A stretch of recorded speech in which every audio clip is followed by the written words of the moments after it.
Captain Mark 1226 sent a super chat. I've been fighting the urge to crash out all day, and I have to go back for the second part of my double shift.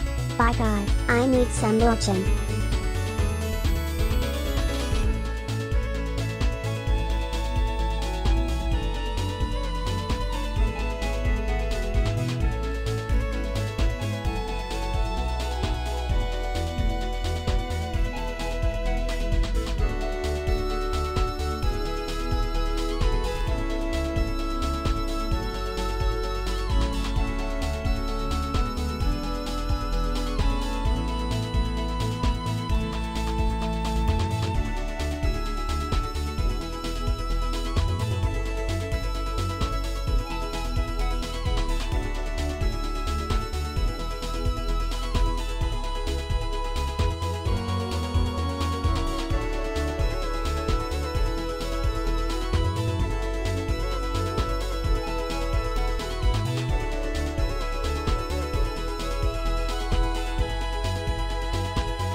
Jessel sent a super chat, watching a Lily video on a Friday night.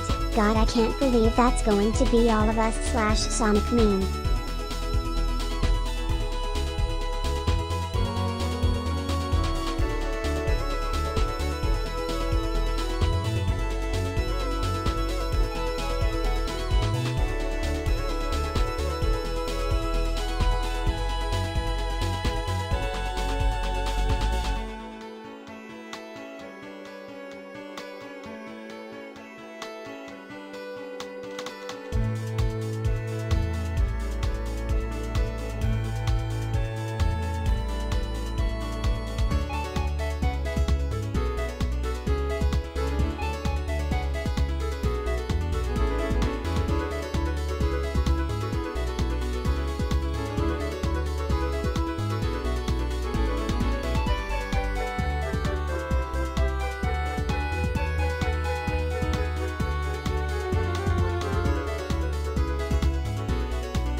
Hello, chat.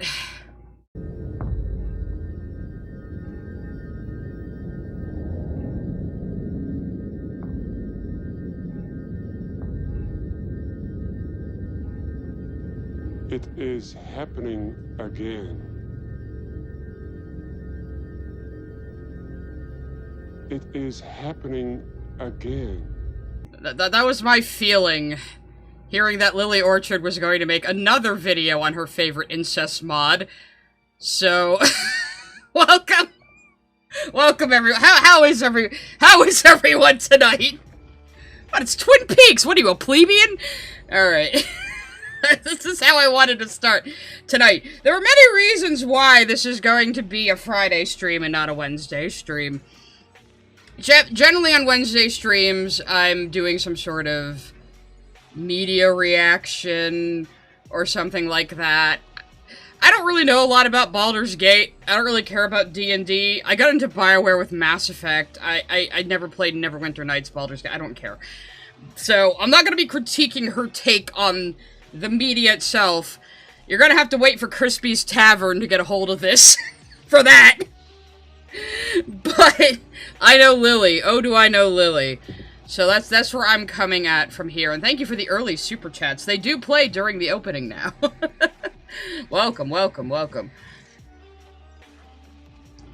Oh yeah, iPost will say I'm making too many Twin Peaks references. So, what are we talking about tonight? We're talking about the fucking Imoen Romance modification. And boy, is this a fucking rabbit hole. So before we even get into her video, we're going to be talking about this. So Baldur's Gate 2 is an old-ass CRPG. And some people made a mod for it to romance a companion named Imoen. Now, as far as I understand, in the canon, Imoen is the player character's half-sister and childhood friend that was raised alongside them. They don't know they're half-siblings, because they're both, like, ball spawn.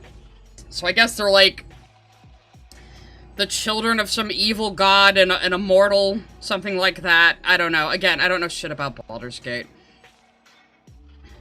But this whole thing was made to romance the character that is canonically your sister in-game. Who Lily is obsessed with this character. As far as I understand, she doesn't get a lot of dialogue in the original game.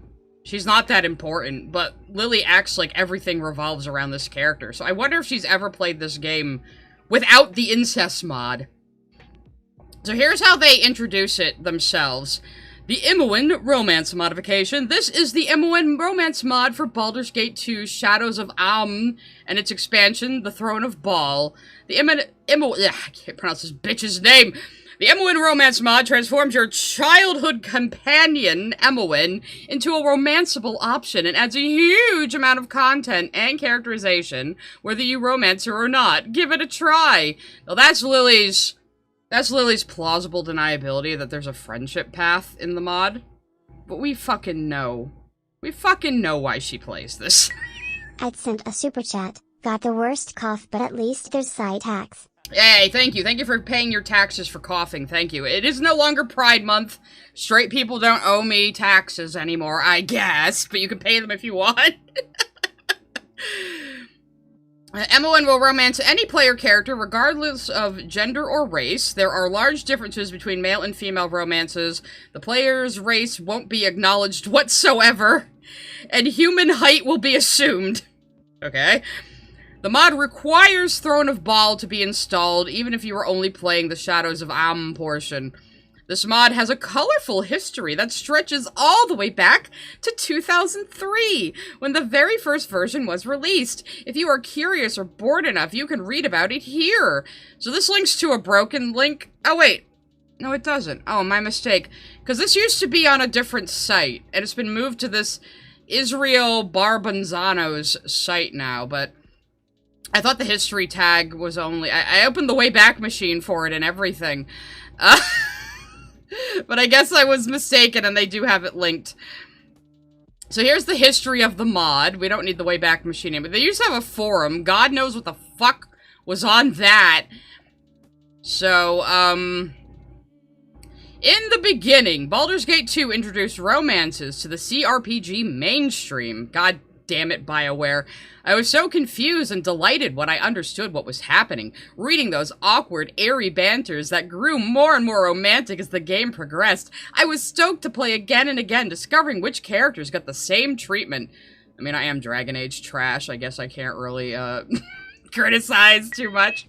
Juno's Power sent a super chat, calling it now. She's gonna throw shade at BG3's romance system to justify this mod, claiming it has better writing or something. There are two reasons Lily Orchard hates Baldur's Gate 2. One, Imoen is canonically dead, and two, it follows 5th edition. Lily cannot stand when a video game has a different skill tree system. She was saying it in her Dragon Age videos that she did just to get back at me because she heard it was like my favorite game series. It was, before they killed it.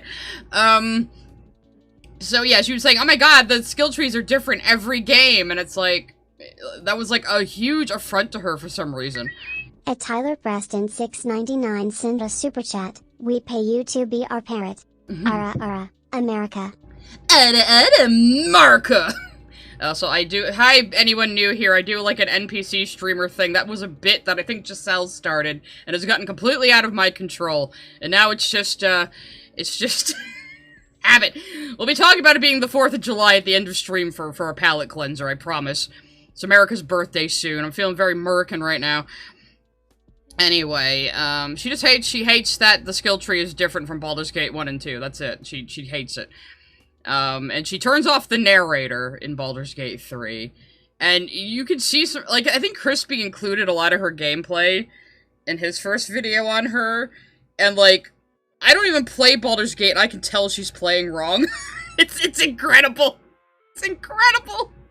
Anyway, to continue the history of the mod, I went online searching to see if Nalia had a romance I'd somehow missed. This was my first exposure to mods, because the search results came up with Nalia Romance Mod.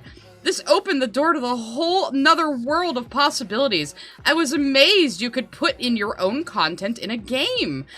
And Imoen was, by far, my absolute favoritist character. Who the fuck talks like that? A character who had been egregiously shafted in the banter department. Well, I guess you want to shaft her in your mod, huh? What I heard was she was added late to Baldur's Gate 2, so she has, like, no dialogue in, like, the expansions or anything. Like, the devs did not care about this character. I wrote and coded the Imoen Romance Mod for Shadows of Am in the summer of 2003. 3 months of obsessive typing, testing, and music composing. I was a Spanish 18-year-old fresh out of high school, reeling from a weird, painful relationship with my former classmates. TMI, dude. I dove into this project with a passion only an emotionally fraught teenager can muster. There you go. That's all you need to know about this fucking mod. I was intensely, enormously proud of my work when I posted under the name Lord Maribu. Unfortunately, my English was ... not as keen. I believe it's not an exaggeration to say that writing in the mod was atrocious. If I were to read those lines again, the cringe would fatally sour my face forevermore. The current dialogue isn't any better, and I have some samples of it for later. You can still find search results panning it as the worst thing to afflict humanity since AIDS! What an odd thing to say. To this day, I'm baffled it found an audience. Me too. Your biggest fan is Lily Orchard. I hope you're proud of that. Hey, is Billy Donuts here today? I don't know if the throwables are working today, so we'll see. We'll see if the throwables are working today. But the audience, it did fine. It would eagerly wait for the Throne of Baal portion. Development was well underway, but it was ambitious. So very ambitious. A dozen different romance paths, tons and tons of dialogue options, a whole new quest, several long and complicated cutscenes, over 100 endings. Why would you do that? It would take a long time. ... Stuck in purgatory. 2003 passed, then 2004, 2005. At first, updates were frequent and an alpha was released. As the years crawled by, activity slowed, then died. 2006, 07, the forums went down. The website disappeared, then reappeared, no explanations. By 2008, the forums were a wasteland of spam. And the webpage, a collection of links left to gather dust. 2009 came and went, and the Imoen Romance Mod remained in purgatory. What happened? In short, burnout after overextension. It was just so hard to write this sister fucking mod, you guys. For instance, I spent months working on a single conversation with 10 branching paths of 10 options each for an argument in a chain of my relationship fights. For an argument in a chain of relationship fights you could have with Imoen. Oh, so he wants to simulate arguing with your girlfriend even. Wow. Maybe one person out of 1,000 would ever see these arguments. No one installs a romance mod to have multiple lovers' quarrels that include every cruelty under the sun. Why would you do that? Why would you do that?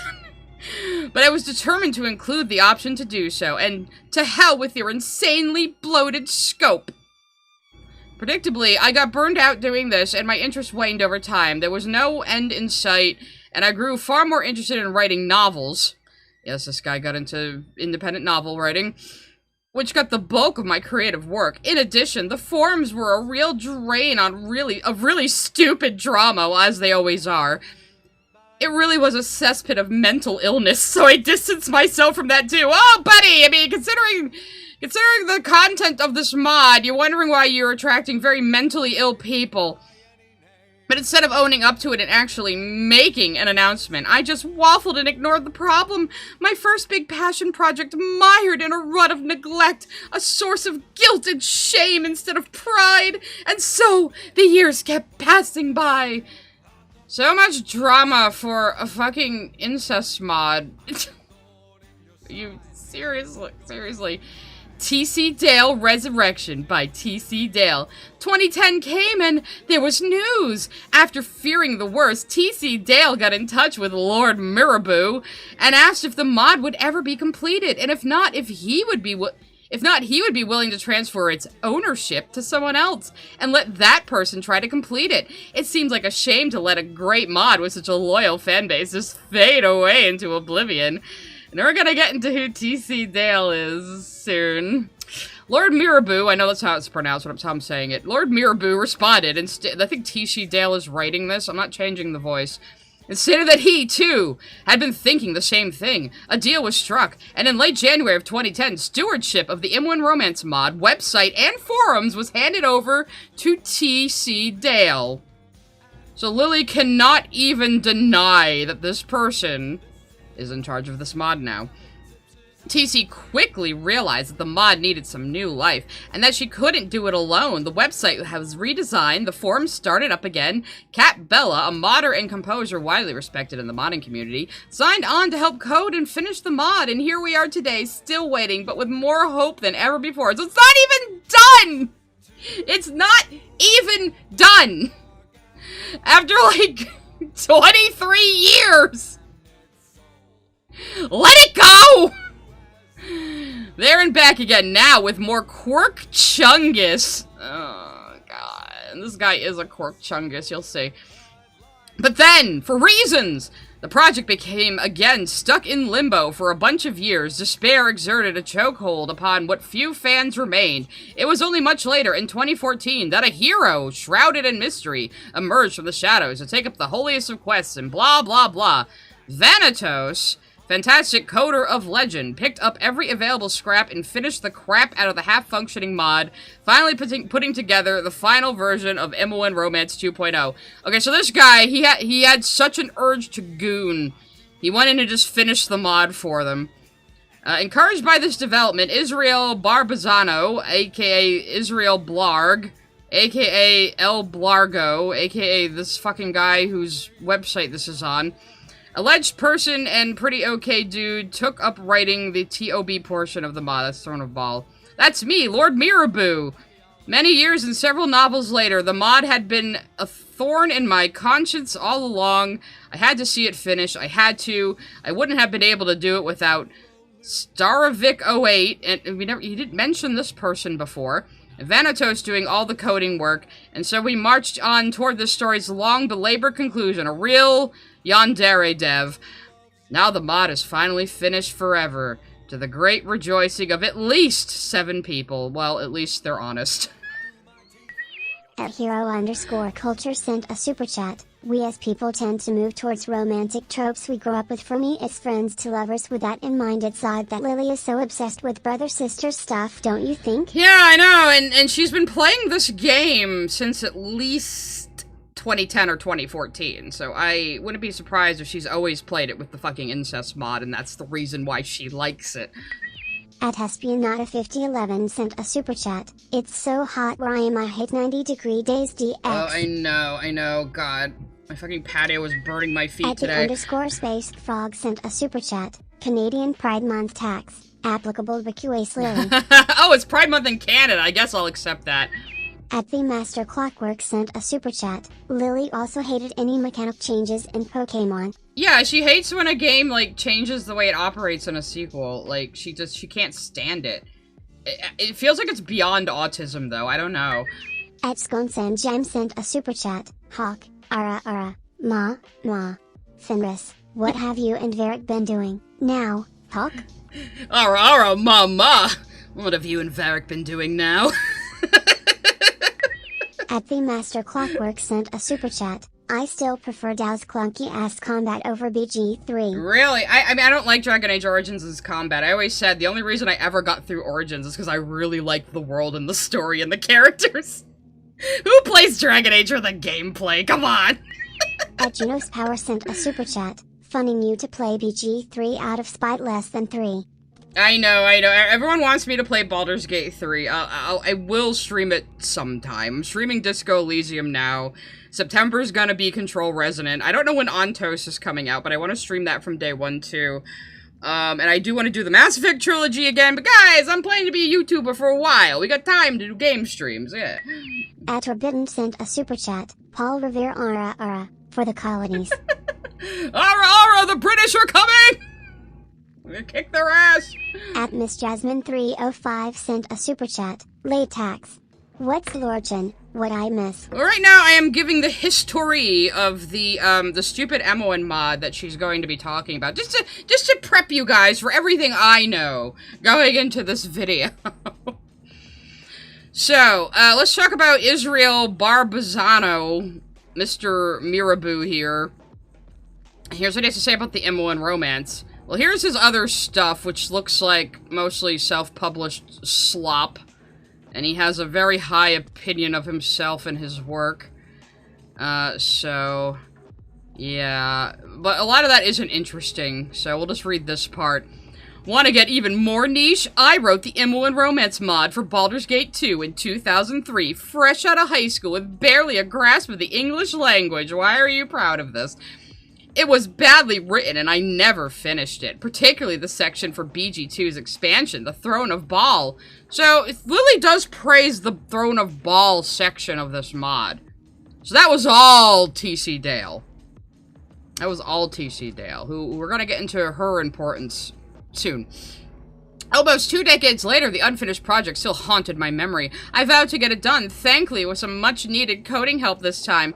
I put everything I had into the writing, and I'm enormously happy with the final result. If you fancy some retro gaming, go ahead and give it a chance. You'll be floored by the sheer quality of the new content and the expansive scope of your choices. Again, I do have some samples of the dialogue for later. Let's look at his. He is very Quirk McChungus. No, I wanted his bio, not the FAQ. Israel Barbanzano is an AI conglomerate inhabiting an eggplant-shaped lump of silicon and wire. This collective floats in outer space, where it creates 2 billion novels per second by randomly arranging all of the words of the English language in novel-length clusters. The first viable result was eternal. After another 4 years of iterations, the last wicked was pronounced. So, yeah, he is a Quirk McChungus. The AI conglomerate remote controls an avatar on Earth to handle all opposable thumb-related tasks. Oh, isn't he quirky?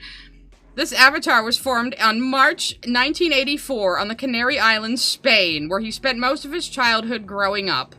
España, it seems. So he's around my age. Still gushing about a shitty game mod he made out of high school. Bro.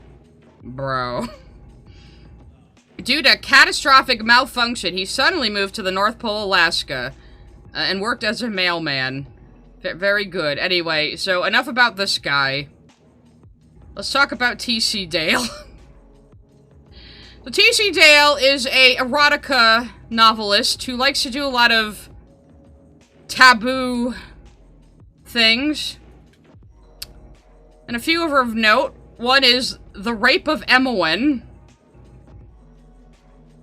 So basically, she gets raped by a group of orcs and is now fantasizing about it and likes it. That's the entire story. That's the entire story. I haven't read it. I'm just going by the description. But, like, can it be any more blatant what the purpose of this fucking mod is and why T.C. Dale reached out to the creator to say, hey buddy, I could finish your incest mod for you. Hey buddy, just let me write it, buddy. Hey. Here are some other examples of her work.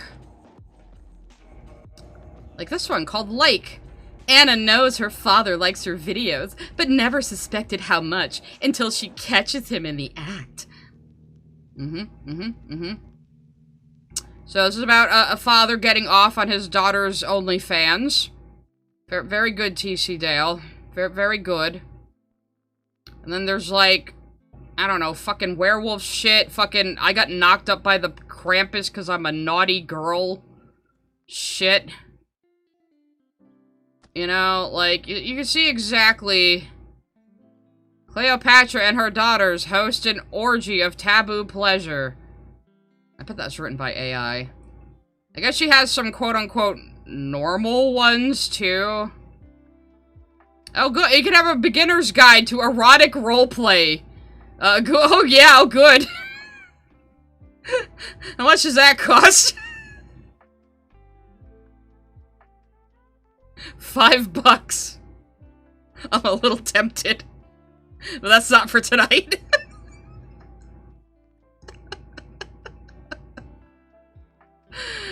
There was another, like, really sus one on here. I don't know what about, you know, a tattoo appointment turns into a lesson in humility when a spoiled pretty blonde shows up and gets gangbanged. So you can see exactly the kind of misogynistic bullshit this is.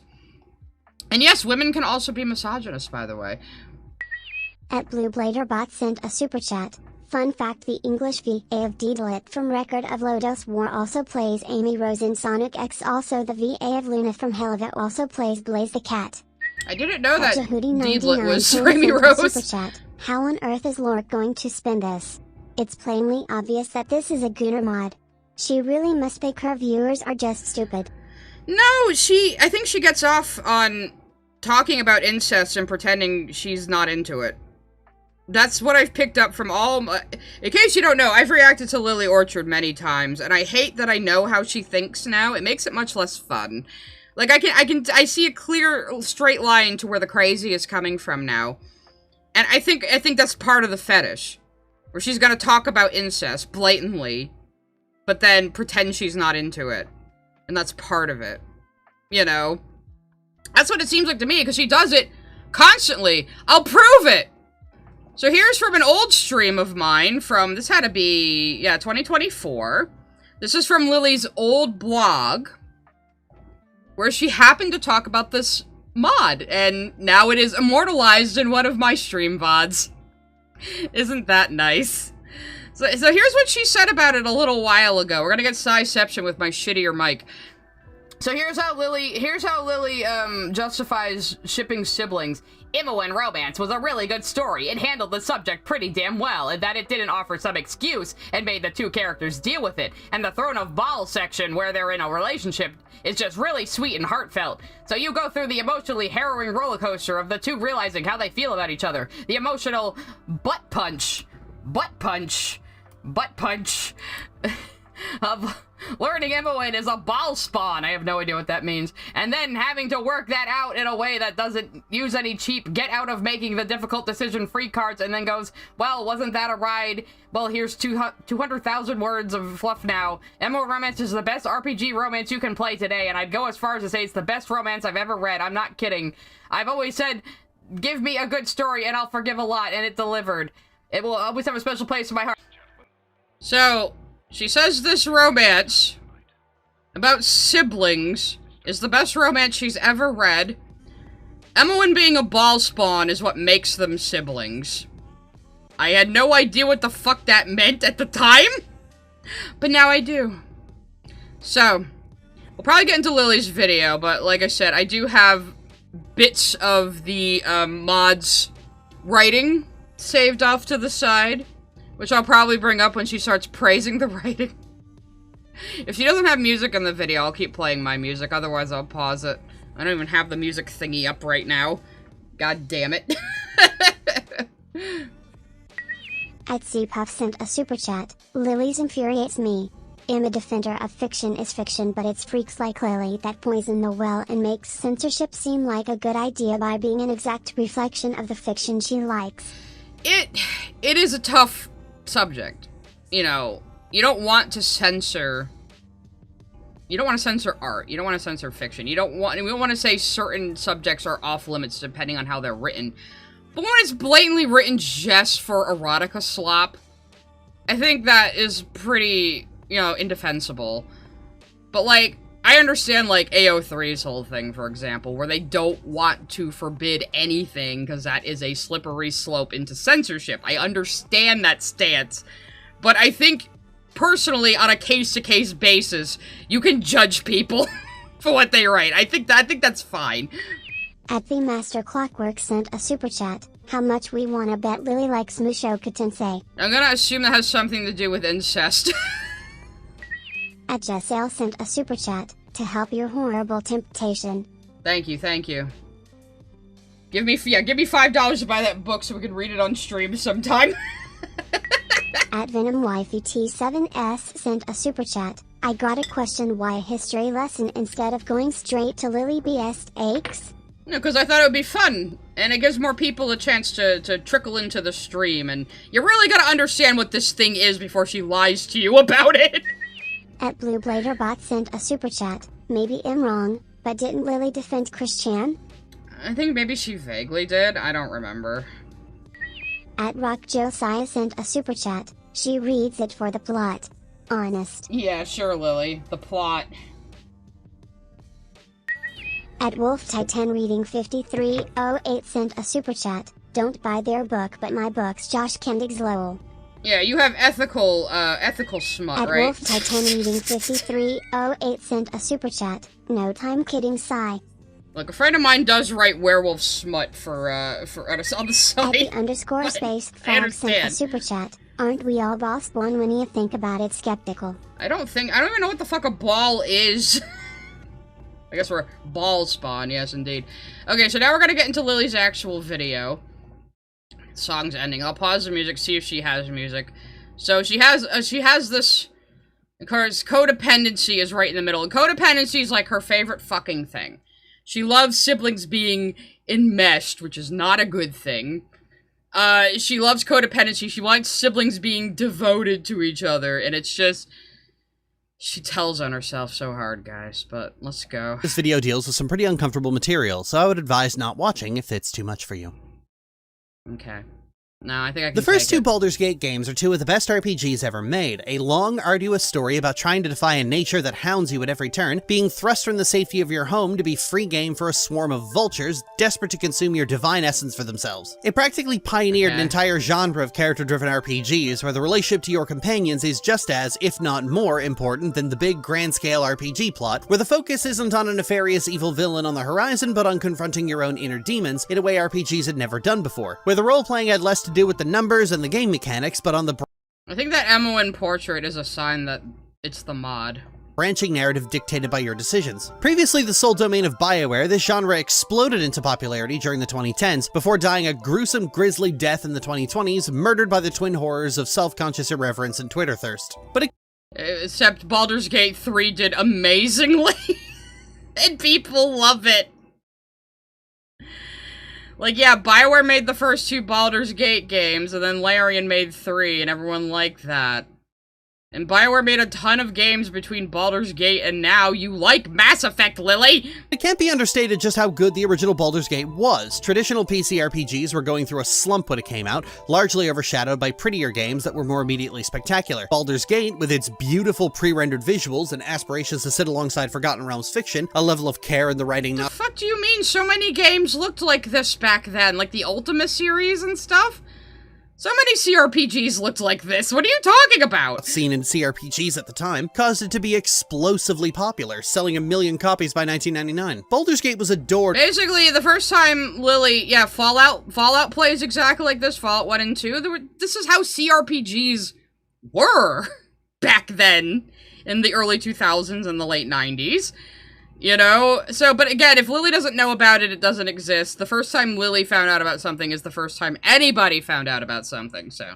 For its massive cast of silly characters and its open-ended approach to gameplay. You could just go on an adventure, follow the main story if you wanted to, or go to that place over there and see what you could find. In every single area, you would find at least one handcrafted quest. Before this, the closest thing to that level of exploration was Daggerfall, which used procedural generation to recreate. I'm gonna be honest, I didn't play a lot of CRPGs back in the day. I played, like, Myst, and the original Alone in the Dark, and fucking Battle Chess. That was like my usual PC stuff. Create a massive world with little to actually see in it. And the sequel took all that and made it even bigger. Longer quests that dealt with more interesting stories, no longer clearing kobolds out of mines, now you were sniffing out cults of eyeless fanatics worshipping I was fucking playing MUDs back then, completely text-based MMOs. a beholder in the sewer. You were besieging a keep that was taken by trolls. You were tailing a mad elven wizard who kidnapped your best friend for a ridiculously circuitous revenge plot. And it didn't take long for people to break the engine open and realize that, hey, it would actually be really easy to make our own quests and stories, and thus did a long-lasting and dedicated modding community take forth. Modding for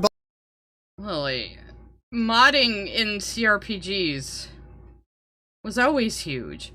It was much easier to mod games back then, because you had this access to all the files right there and could just go into the game files and fuck with shit. Like, it was so much easier to mod games back then. Baldur's Gate is a different beast from modding most games today. In the majority of cases, you need someone who can write and someone who knows how to code in Lua script. And that's about it. If you have both of those skills, then congratulations, you can be a Baldur's Gate modder. You don't even need to code, really. There's a lot you can tinker with just using a single third-party editing tool. The engine is entirely text-based, so anything in the game is free for you to dig around in. Making actual story-based content is certainly a larger undertaking, but not the Herculean task that doing so for, say, Mass Effect or Baldur's Gate 3 would be. Modded content for those games would be immediately apparent by either the lack of or amateur voice acting and a serious drop in animation quality, which is why custom storylines and companions don't really exist. We're like 3 minutes in, I haven't paused it's just text, not even descriptive text, just dialogue. The ability for seamless integration drives the creative mind because you could make your content feel just as home inside the base game as the material made by the developers. This means a lot of extremely ambitious mods have been made for the series over the years. That's true for modding today, too. You can make it feel close to vanilla, you know? I learned how to mod video games thanks to The Sims 1, alright? Get on my level. Probably the most well-known is the BG1 NPC project. See, the difference between BG1 and BG2 is like night and day. Characters in BG2 have entirely fleshed out storylines, quests, the possibility for goofy romance, and even plot relevance. In the first game, characters are flat, have few banter dialogues, and have rather one-note personalities. This is actually because BioWare hadn't expected you to get attached to any of them. Party members are capable of permanently dying, and so BioWare had to encourage you to treat them as expendable. There were party members only accessible in certain chapters, specifically because BioWare expected you would be losing friends at quite a pace, which is a concept an RPG hadn't really done since then. No, that's not true, at least. Ultima! Fucking Ultima! Fucking Final Fantasy Tactics! Lily! She doesn't play a lot of video games, I don't think. She just very much sticks to, like, Baldur's Gate, Kingdom Hearts, maybe Mass Effect. At least the painful does it, my mistake. They never expected you to care about them, and certainly never expected you to keep the same party the entire time, but that's what people did. The reason the canon party also Fallout, yes! BG2 is Imoen... Everyone just keeps screaming Fallout in the chat, like everything she says applies to the first 2 Fallout games. Hira, Khalid, Minsk, and Elder Scrolls, Morrowind, Daggerfall, yeah. and Dynahair is because those are the most common Fire Emblem companions and the most popular. And not to smack James Olin with the power of hindsight, but you threw the player character out into a scary world with a freshly murdered father, and then had their best friend since childhood sneak out to come with them because they were worried about them, and you didn't expect people to get attached. And there you go, that's her fan art of the two married siblings, guys.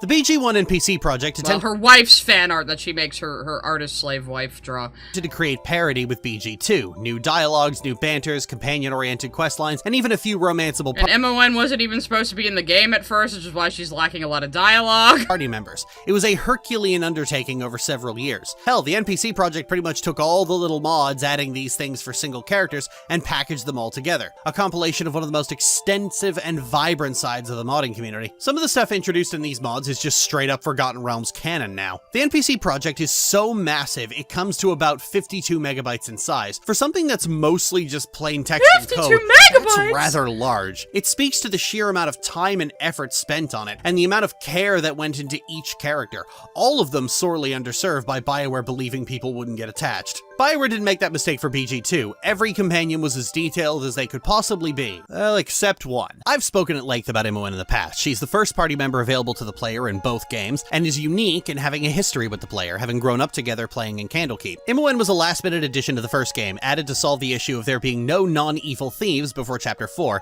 and hastily added from recycled assets. Imoen in the first game didn't even have the bare-bones BG1 banter, because she was added too late and they had no budget left. Imoen was the character who got the most dialogue added to her by the BG1 NPC project, because in Liliana looks like Imoen.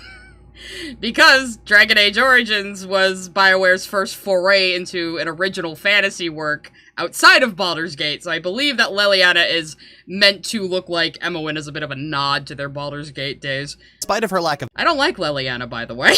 banter dialogue, her silly personality and best friend status meant a lot of people really liked her. It helps that she's actually really good for her class, having better dexterity, constitution, and intelligence than fighter thief Montaron, and having the stats to dual class into Come on, Lily, get to the fucking crazy already. I'll take supers maybe after this a chapter. mage. Imoen was just a character you could never go wrong with. Anyway, Imoen was so popular that Bioware actually went back on plans to kill her off in a ridiculously circuitous route in the last second during the development Is circuitous on your word of the day calendar, Lily?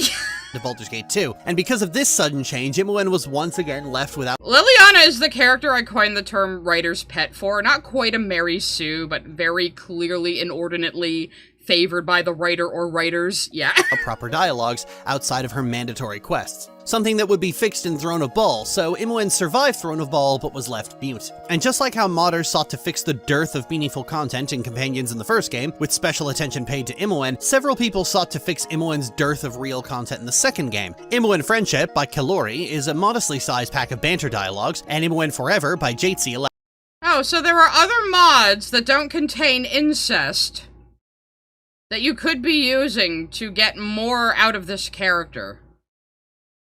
I see. allowed Imoen to remain in the party in Chapter 2 and 3, and gave her a modest number of banter dialogues as well, without completely breaking the story. But then came the big one. A juggernaut of a mod, larger than the entire NPC project, which not only fully fleshed out Imoen's story and character development, but fleshed out an entire library of banter dialogues, quest lines, entirely new cutscenes, new items, new gameplay, its own soundtrack, and a massive variety of content to the point it has 44 different epilogues, amounting to 4 hours of unique content spread across Shadows of Amn and Throne of Ball. Probably the only story-based mod for Baldur's Gate 2 that everyone is aware of, almost entirely by reputation, and which is I only know about it because of you, Lily. I have never, ever, ever heard anybody else talk about this fucking thing. so famous most people just tend to shuffle past it whenever it's mentioned. I'm talking about Imoen Romance. Okay, so we're through her. Look at that! Her intro is so boring. 7 minutes. And it was barely any time. It's a new record. I'm sure I'll be pause-andying for the rest of it, though. At Espionata5011 sent a super chat. I was born in 90. The games I played on PC were games like King's Quest 5 and 7 and Doom. My parents were not strict with games alone. Nice, nice. At Soreheart520 sent a super chat. I wish she never played Kingdom Hearts, I like it. I'm not even sure if she likes it. I don't know what she likes about it. It's so weird. At Nerd Off All Trades 505 sent a super chat. Oh, I'm definitely reacting to this BG3 slender. Well, there you go, nerd. Now you can have a stream on this too. Now we're not speeding her up, goddammit. I need to hear every word of this. We don't usually speed up Lily. Besides, we're 7 minutes in. That's a good sign, guys. That's a good sign. Maybe, I wonder if I should read some of the dialogue to you now. Maybe I'll wait. Well, no, actually, let's look at a few of these. So this is the beautiful, amazing banter and dialogue Lily wants this mod for, no other reason. So pink is Imoen, and yellow is the player character. It's like, really? She blinks in surprise. Then why'd you insist on carrying around that skullcracker of yours? Twirl it around. It's for show. Neat, huh? For intimidation. On guard. If magic isn't enough, sometimes it isn't. Then I want good backup. I think those are your choices. Good question. Why am I carrying this? She laughs. Okay, I get the point, goofball. Well, you enjoy your whole slashy-bashy thing, and I'll stick to being an uber mage extraordinaire. So this is the brilliant fucking dialogue and banter that she loves from this mod, guys. Anytime you see brackets like this, roleplay brackets, that's not how the original dialogue works. So T.C. Dale did this erotic role-playing shit. So here's more Imoen. See, I'm right, she flashes you a smile. So glad you agree with me. You know, an ordinary brother or sister would have had a problem with me being the smart one. Lucky for us, you aren't ordinary, huh? She winks at you and continues walking, humming happily to herself. She flashes you a smile. So glad you agree with me. You know, most ordinary girl, boy, friends would have a problem with their partner being the brains of the outfit. Lucky for me, you aren't ordinary, huh? And she winks at you before she gives your butt a slap before continuing on, humming happily. That must be the romance option. So yeah, this is the amazing banter that Lily just must install this incest mod for. And it's totally not for the incest, guys. It's for this brilliant writing. You know, brilliant writing such as Slashy Bashy and I'll stick to being an uber mage extraordinaire. Yeah. Fucking adults wrote this.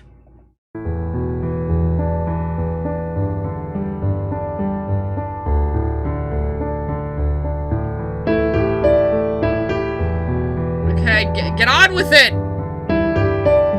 How long do you think it takes people to read, Lily?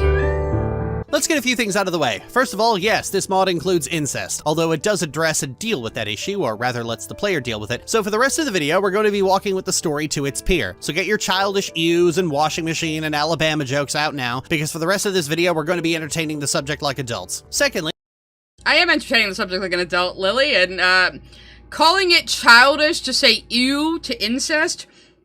This is a thing I've noticed in a lot of sex pest circles lately, where they'll say things like, your disgust response is something you have to work on. Your disgust response means you're a bad person. It's like, no, if people are having a disgust response to you, it might be for a really good fucking reason. You might be a disgusting degenerate, you know?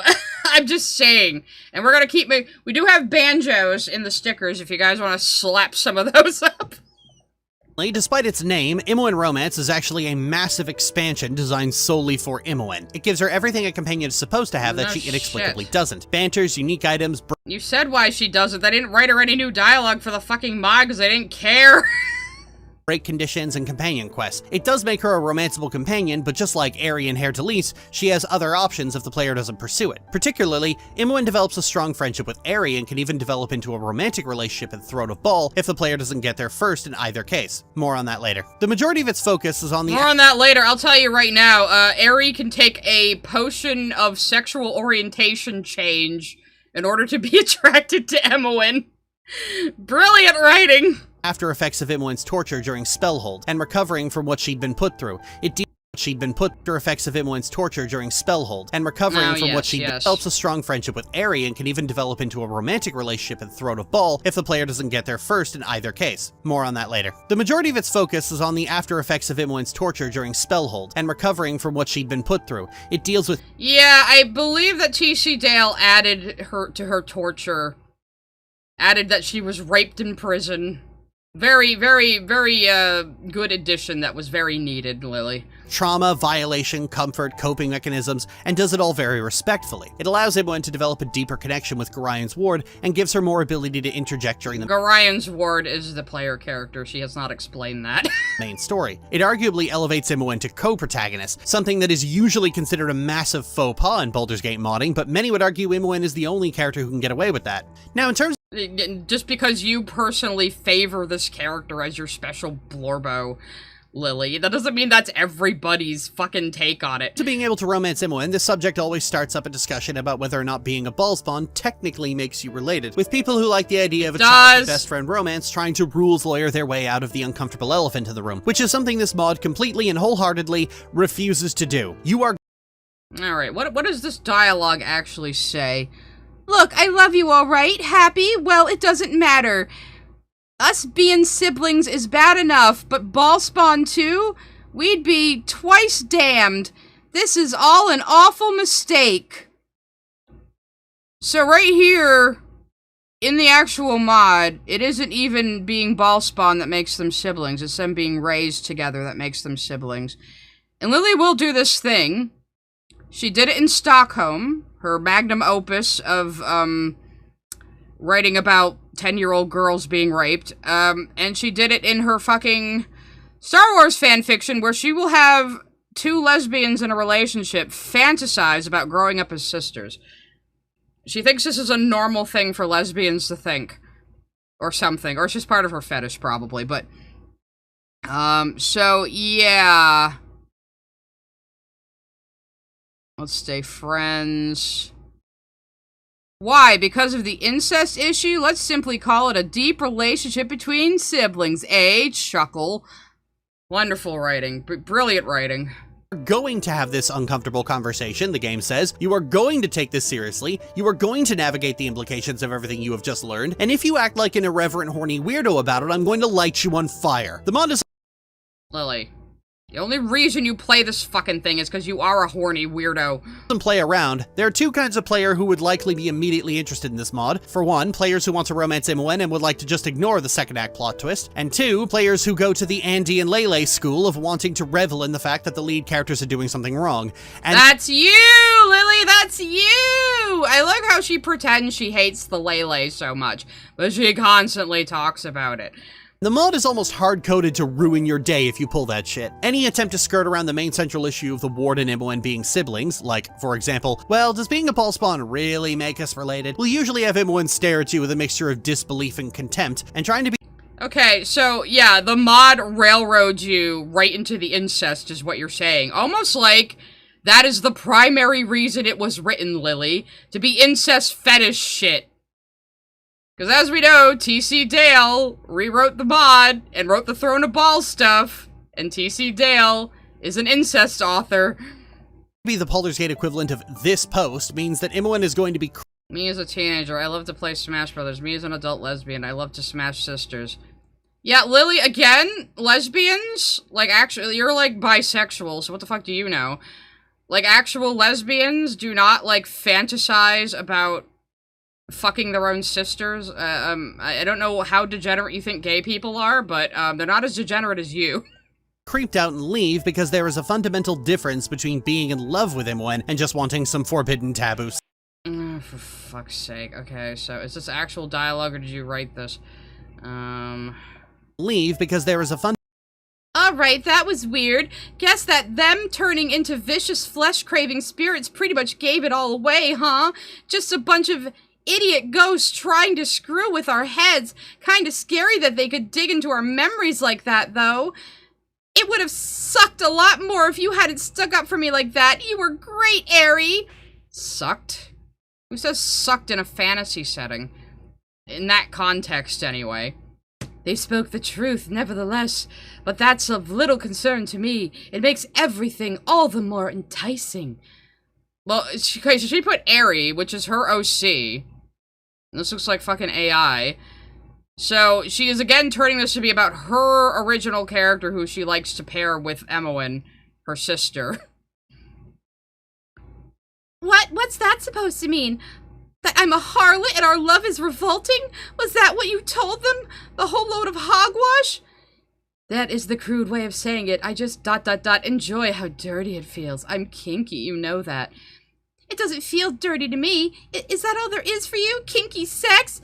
You don't think we're special? Of course I do. We are special, in a dirty way. Well then, that's just grand. You really don't give a damn, do you? The more perverted, the better. Gosh! Maybe they were right after all. Maybe I've been lying to myself. You are a plague loose in Faerun. I'm nothing but a dirty slut! And even our own parents would hate us if they still lived. Just leave me alone. Don't talk to me, Ariana. So again, Ariana is her OC's name. Is this your writing or is this from the mod? I honestly can't tell because both are terrible. But like, so this is your idea of the mod, like, trying to dissuade incest fetishists? Your character talking about how dirty it is, and the victim of your incest fetishism going, I'm a dirty harlot, I'm such a slut! You think this doesn't appeal to the fucking fetishists, Lily? Who do you think you're fucking kidding? Fundamental difference between being in love with Imoen and just wanting some forbidden taboo sex. While the level of cruelty and What is this? I'm sorry, Ariana. I was just so worried. Lily also can't, like, talk about any fucking video game outside of the context of how she played it and what her OC is. Like, her entire Dragon Age video, like, her Dragon Age Origins video especially, she did the City Elf origin and acted like that was, like, the entire game canonically. It was so weird. reverence available. Imoen, I thought I had lost you forever. I miss you so much. Are you alright? Are you hurt? What did he do to you? You are my Imoen again? You know what I am now, right? Yes, it was most unpleasant, but we are reunited and all is well again. We survived, but not unscathed. I must know what he did to me and you. And the dialogue options are more varied than the actual game. Almost all of them exist just so the game can drop a cinder block of consequences on your skull, because what the fuck did you expect was gonna happen when you pulled that? Okay, I guess this is dialogue, because we read this a minute ago. This is dialogue from the mod, then. Look, I love you, okay? Happy? Well, it doesn't matter. Us being siblings is bad enough, but ball spawn too? We'd be twice damned. This is all an awful mistake. Why? Because of the incest issue? Let's simply call it a deep relationship between siblings, eh? Imoen narrows her eyes, sadness and disappointment turning into scathing spite. Well, that says it all, Aerie. With those words, she turns around and walks away from you. Despite her anger, it's clear you've shattered her heart into 1,000 pieces. Okay, is that more just because you didn't take it seriously? But, like, again, this railroads you into not only being okay with the sibling sex, but you have to see it as romantic. That shit. Imoen isn't just going through a lot and has a massive roadblock between you and the mod's title. She's just always been your best friend and so expects to be treated with a level of consideration and respect far beyond the other characters. In the NPC project, there was no shortage of dialogue options based around telling Imoen to fuck off, something Imoen responded to with a good-natured, well, aren't you the peachiest today? Implying that this isn't normal for you, but it's infrequent enough that she takes it with good humor. In Imoen Romance, responding to Imoen with callousness or unserious irony will have her react extremely badly because she's just been through hell and expects better at a time like this from her best friend. So they wrote her to, like, pout and stamp her feet when you, like, slightly insult her. I see. At times like this, if you push too hard, she'll straight up leave the party and the game permanently. I quite like this. RPGs of today don't have the time or— Good, I hope you would have, like, you know, forced her into leaving the party with your shittiness so she doesn't have to go through the incest part. That would be better for her. Resources to create a massive cast of companions, so even losing one companion permanently is usually saved for near the end of the game, so you either can't be too mean to them for the sake of a cohesive story, or they just take your abuse on the chin. If your behavior starts getting especially egregious, the plot will grit its teeth and come up with some excuse as to why Captain Wonderboy didn't just cap you in the back of the head. Imoen isn't like most RPG companions. You didn't just meet in Act 1 and decide by virtue of the plot says so that you have to stick together. She has history with you, and she's here because of that history, which means that the No other RPG has ever introduced a character that has history with your player character. None at all. None has ever introduced a companion character that has history with your main character, especially as the first character you meet. No RPG has ever done this. The only thing holding her to the player can be destroyed. In the base game, Imoen is the only companion who won't leave based on reputation, but this mod gives her a whole... Well, yeah, because they have to at least have one person in your party. You know? I mean, that... It's a balancing thing, Lily? Do you forget that this is a video game? New set of conditions to leave under. All of them deeply personal and intimate. This happens regardless of whether you're on the romance or friendship route. In earlier versions of the mod, she would straight up get so sick of an evil player's abusive crap that she would just lock them in a room together and say, "Tag, I'm it." And Imoen's an archmage more powerful than Elminster, so you're fucked. In terms of the Ward and Imoen being siblings, this is a strong point of drama during the Shadows of On portion of the story, especially with the timing it has. Throughout the journey to raise the funds to rescue her, the Ward ends up having several dreams that cause her to re-examine her relationship with Imoen and how she truly feels about her. At one point, one of the characters available And again, she is saying it like the Ward is always female, because she always plays a female one, but like that's... You could be male or female in the game. I mean, I'll jokingly act like there's only female shepherds sometimes, but it's not like I'll never acknowledge male shepherd. Romance in the base game will speak to the Ward about her dreams and process what they actually feel. This conversation is interesting because it can actually lock off their romance if the Ward either confesses... Yeah, most of the Dragon Age companions have conditions that'll make them leave you, or you can, like, not even pick them up at all. You can miss characters in Origins, you can miss characters in 2, I think you can even miss characters in 3. 4, they don't allow you to miss fucking anybody and you can't kick anybody out, which is bullshit, but... confesses to having feelings for Imoen or shows callous disregard towards Imoen. I'm saying I wanted to kick Tosh out of the party. The idea of breaking a romance with one character based on dialogues and another character's storyline is a level of consequences for your decisions that no RPG produced today would dare think of doing. RPGs... What? What? Hold on, I gotta hear that point again. What? Point of drama during the Shadows of On portion of the story, especially with the timing it has. Throughout the journey to raise the funds to rescue her, the Ward ends up having several dreams that cause her to re-examine her relationship with Imoen and how she truly feels about her. At one point, one of the characters available for romance in the base game will speak to the Ward about her dreams and process what they actually feel. This conversation is interesting because it can actually lock off their romance if the Ward either confesses to having feelings for Imoen or shows callous disregard towards Imoen. The idea of breaking a romance with one character based on dialogues and another character's storyline is a level of consequences for your decisions that no RPG produced today would dare think of doing.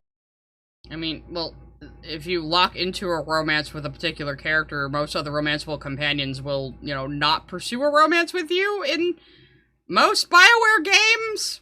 And Fallout... Well, I guess you could do multi-romances in Fallout 4 because it was lazy. But, like... She's just... Again, she doesn't play a lot of video games.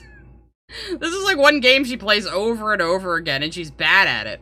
RPGs today approach romance as little more than a glorified dating sim, lining up a selection of pretty fuckers and saying, have your pick. Conveniently, they're all bisexual. As a result, care is often taken to make sure that none but the most egregious acts of evil could leave a character's pants permanently closed to the player. But here, in this mod from 2003, you've got the actual base game romance options going, wow, that's a callous thing to say about your best friend. Stay out of my fucking tent. This is all a difficult thing for the Ward to think about, even before the second act plot twist. Finding out you have feelings for your best friend, especially one currently out of reach, is an emotionally turbulent experience for a lot of people, and the Ward has several weeks and another dream to come to grips with it. Unbeknownst to them, Imoen is coming to the same realization as well, having similar dreams about the Ward to cope with the suffocating isolation of Spellhold before I God, that is such a lazy trope. Like, oh, we're having dreams about each other. It must be love. Ooh. Irenicus breaks out, and then his experiments afterward. Irenicus doesn't actually break free until after the money is raised, and so a lot of the time in Spellhold is spent under the thumb of the Cowled Wizards. Both of them are coming to realize what they actually feel for one another and why it's both turbulent, but at the same time offers them both some degree of comfort. Then you actually reach Spellhold and learn that Imoen is a ballspawn, something the dreams had been hinting at beforehand. Now both of them are fresh off a personal epiphany and have to reconcile it with this. It's basically the plot of From Up on Poppy Hill, except you're not getting a reassurance at the end. Hell, Imoen has known this longer than the Ward has. There's a conversation shortly after getting out of Spellhold where...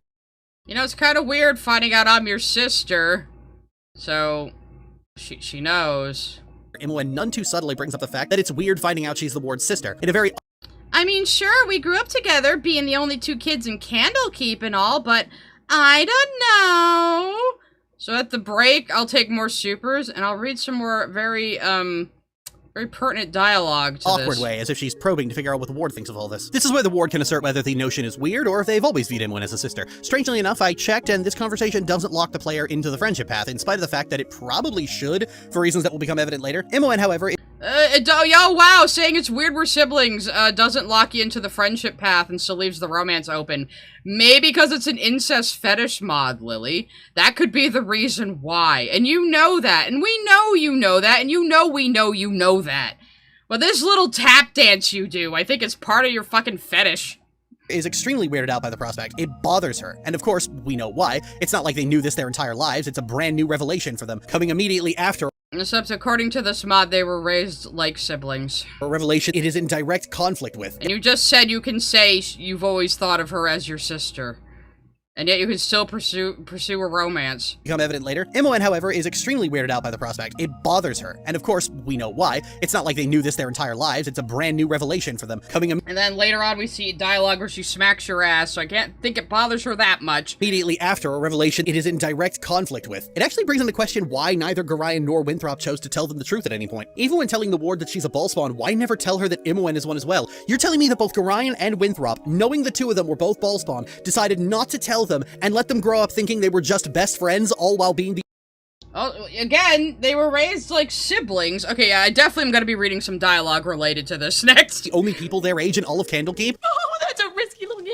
This is where the mod diverges. The story modifies other base game conversations where any instance where other characters refer to Imoen as the ward's sister, she can politely correct them that they're just friends, and other conversations that imply the same are littered all over Chapter 2. But it's not until after getting Imoen back that things start to really settle. The two of them discuss their dreams. Imoen rather embarrassingly admits to the extent of her daydream to either awkwardness or bemused laughter, and this is where the player has to make a decision of what route they're taking. Despite being separate routes, with the exception of one or two story arcs, the majority of the content and conversations is the same, and the relationship between the two characters. Wow, the majority of it is exactly the same, even though it's a friendship route. I wonder if that's because the primary purpose of this mod is incest fetishism, Lily. It's the same. The only notable differences are a lot of smooching and suggestive dialogue in the romance route, and a lot of enjoying the fact that they're siblings in the friendship route. It actually makes sense that the relationship between the two isn't all that different. Best friends who have spent the majority of their lives together already know and are comfortable with each other, so the decision to have a romantic relationship wouldn't change much between them. The actual draw is that it sits down and addresses the fact that they're siblings. As I mentioned before, Isn't that part of the fetish, that you have this person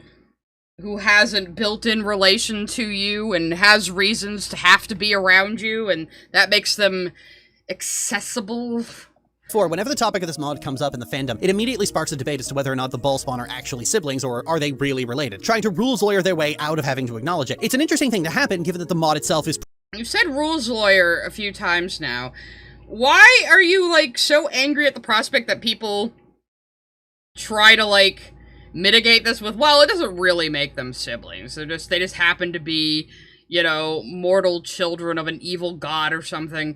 pretty much hard punishes you if you pull that shit. Now, Baldur's Gate has always had an interesting approach to morality and Yeah, I wonder why it punishes you for trying to find ways out of them being siblings. I wonder why the incest mod punishes you for that. sympathy. None of the stories outside of the Enhanced Edition companions go out of their way to try and make a character sympathetic. You have to make that decision yourself and decide who is and who isn't. This is something this mod does wholeheartedly. You have to decide whether these two being siblings is an insurmountable problem. It's a yes or no question. It's bothering Imoen quite severely, as now she has to square away her newfound feelings with the reality of their situation. As the party adventures through the Underdark, she shares the details about her own dreams in a way that never not comes off as probing, as if she's trying Why the fuck is there a chapter break here? Damn it. Well, take the supers now. What the fuck? We need a break. I trained 0W Gawisha sent a super chat. Absolute cringe. It is absolute cringe. I'm about to read you some more after these super chats. At Kendall_ sent a super chat. I can't pretend I care about taboo freaky media. I'm too old head fandom headed to, but writing this terrible should be the taboo in itself. At Blue Bladerbot sent a super chat. Lily, you disagreed. This proves me right somehow. Right? I don't know what the fuck she's getting at. At Jehudi9910 sent a super chat. Jesus Christ, this dialogue has big BBB but Oni-chan. We're siblings who would trashy DJ All of it! Yes! All of it is like that! A super chat. Can't we all just get along and play Fallout 2? If only, but Lily never changes. At Scoony the 2ND sent a super chat. Well, that happened dialogue right off the bat. What a farce. I hate that kind of dialogue, too. I hate it so much. It's so lazy. At Miss Jasmine 305 sent a super chat. Is Lork actually trying to say this mod is so much more than incest porn, you guys? It's deep in shit. Yes, that is what she's saying. At Scoony the 2ND sent a super chat. Modern RPGs don't force members to leave. Meanwhile, BG3 has several times you can do this. Did you play it, Lily? Or did you look up clips? What got me sort of interested in Baldur's Gate 3 is a friend of mine told me about how he stumbled ass backwards into a quest that would get you a companion. So he stumbled into, like, this goblin compound or something, and he helped the goblins, like, kill the humans outside, and apparently one of them was a companion? And I was so impressed the game would even let you do that. At Scoony the 2ND sent a super chat. Imoen's more powerful than Elminster, D&D's Tamu Gandalf. Pressing X to doubt Lily. I have no idea what that means, but I assume you do. At Cpuff sent a super chat. Being mean to characters upsets them. Insightful. I know, very insightful. Very, very good reasons why we needed a 50-minute video on this incest At mod. Miss Jasmine 305 sent a super chat. Katara and Adore being raised as child soldiers and never seeing each other as sisters is automatically incest. But a mod that insists two characters were definitely raised as siblings, then it's debatable. Yeah. Lily will, she looks at, like, some old fucking marketing thing that calls Catra and Adora in the new, She-Ra, like, says they're like sisters. And this was clearly, like, some marketing thing, like, no homoing it. But she says that makes all of fucking new She-Ra incest. But these two being raised as siblings, and literally being half-siblings, that's different, somehow, for some reason. At Hikaru9624 sent a super chat. Lily, how is my tiny game library bigger than yours? Yeah, I've only started playing BG3, but good grief. Unrelated but got a shiny Noibat. At Bluge2206 sent a super chat. I don't remember this part of House of the Dragon. Yes, indeed.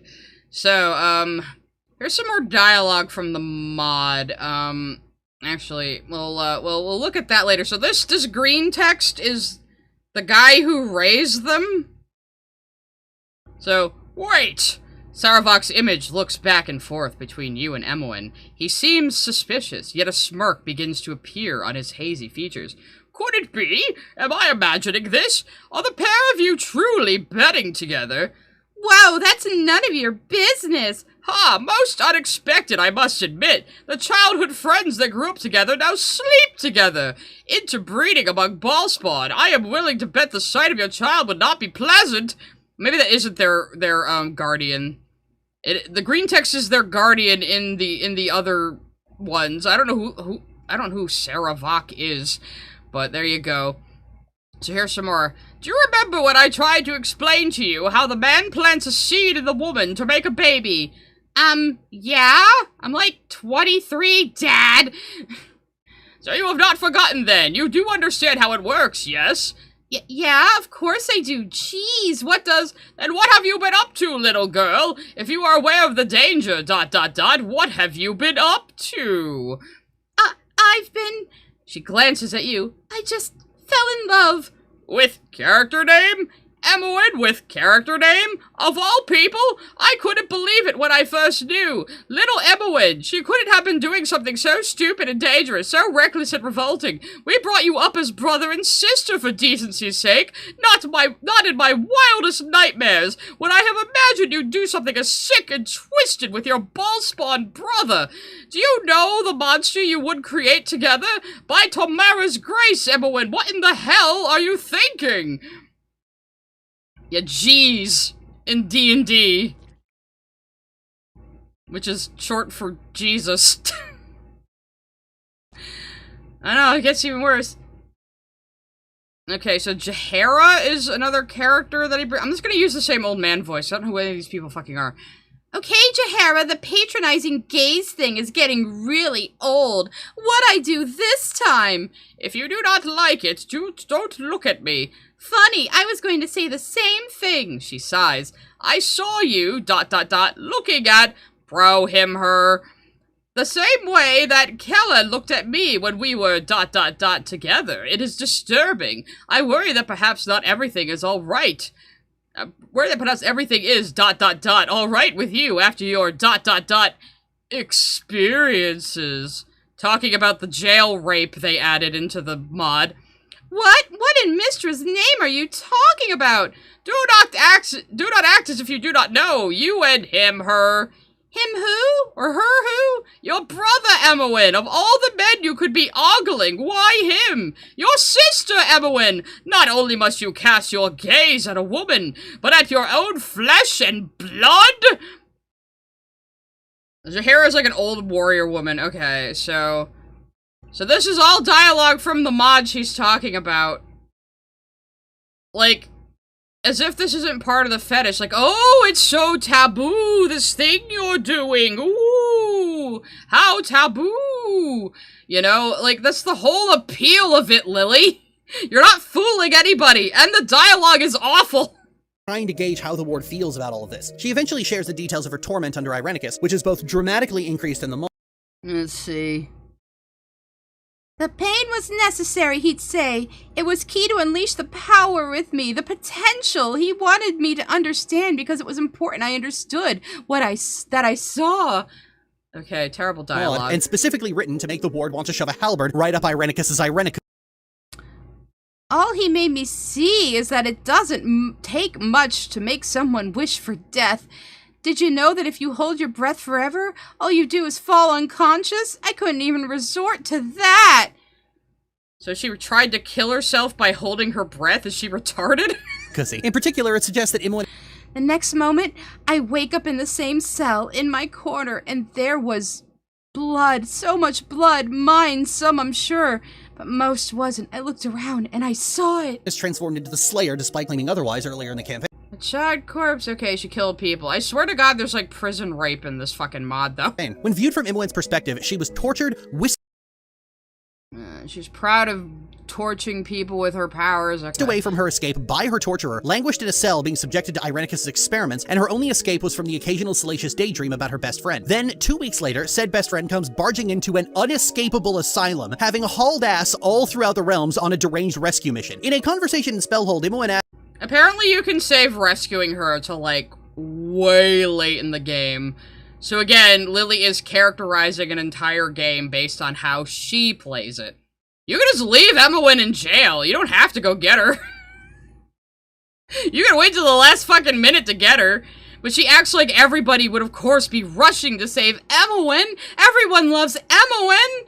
Asks why it took so long for them to come get her. And when the ward tells her it's because the rescue mission had a price of 20,000 gold, which necessitated going on dragon killing sprees, she says, "Holy Joaquin, 20,000 gold pieces? Where do you get that kind of cash?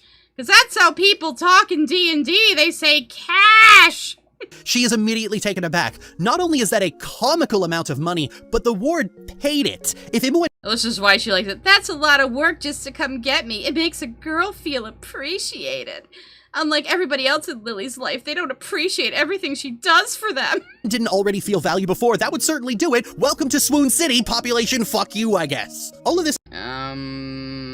Okay, so she's saying if you rescue someone, if you bail someone out of jail, they'll instantly swoon over you, I guess. This has given Imoen more confusing feelings than you could shake Abi Dalzum's shaky stick of shaking at. They spend the entirety of their time in Spellhold and the Underdark decidedly ignoring the tension rising between them. Jaheira notices though and even confronts Imoen about it, to which she hastily denies anything, and Jaheira looks at her like, I know what you are. Also, Jaheira, you can have a romantic relationship with the Oh, there's the dialogue I just read, so I was doing the old man voice for this character, apparently, oops. ward as well, so, like, maybe don't be so quick to talk. After getting out of the Underdark, assuming you didn't delay most of the conversations, Imoen suggests setting up camp where she pulls out a lute and plays music for the group, taking particular notice of how the ward feels about it. The next morning, assuming you didn't blow her she even has a lute! God, Liliana is a reference to her! off, she wakes up the ward by splashing water on her. The ward chases after her, tackles her into the grass, and tickles the hell out of her. I've cited this moment in previous videos as one of my favorite moments in video game history, as despite the bleak— Oh! Good, Lily, because I happen to have it! To read to the audience, to torture them! So this is Lily's— let's hear that in regular motion. before we get into most of the conversations, Imoen suggests setting up camp where she pulls out a lute and plays music for the group, taking particular notice of how the ward feels about it. The next morning, assuming you didn't blow her off, she wakes up the ward by splashing water on her. The ward chases after her, tackles her into the grass, and tickles the hell out of her. I've cited this moment in previous videos as one of my favorite moments in video game history, as despite the So, let's read Lily's favorite moment in video game history. Everyone. Swoosh! You pry, one eye open, just in time to see a wall of water heading straight at your face. Frigid water splashes all over your half-dormant body, shocking your senses. With a shout, you roll out of the soaked bedroll. Yes! Gotcha! The almighty Balsarm character name, caught defenseless by the great Imoen. Ha ha ha ha ha! Imoen breaks in peals of laughter, empty bucket hanging from limp fingers. Just look at her in shock. Why would you do that? Why would you? What did I ever do to you? Or you can pick, Grah, come here, you. You're going to catch this scoundrel and tickle her to death. Grah, come here, you. You're going to catch this harlot and pummel her to death for what she's done. Well, that's extreme. You brat, look what you've done. You might be wet, but your dignity is intact. Ignore Imoen, pick up your belongings, and start getting ready for the day. And then the next part. Just as if you choose to tickle her. She keeps giggling uncontrollably. It's been years since you last saw Imoen like this.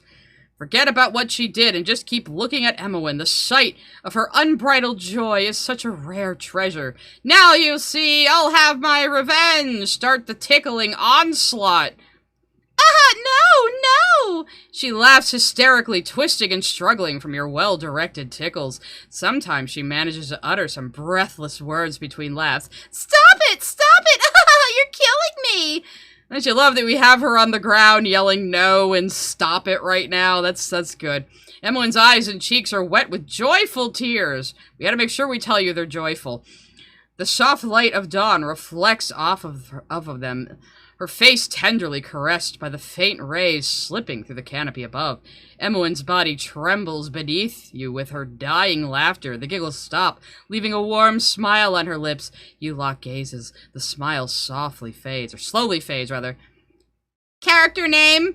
A fresh breeze carries her whisper. Cherry locks of hair titillate around her face. I don't think that's how you use titillate. This is your chance. Begin to undress her. Aren't you at camp in front of everybody else, or did you just run off into the woods together? Ah, we really should get moving. Stroke her cheek, drying her tears with your thumb, then slowly lower your head and touch your lips to hers. So you can chase your sister, tickle her, and then just start taking her clothes off or kiss her. And this is what Lily says she thinks is the best scene in video game history. So just, let you sit with that one.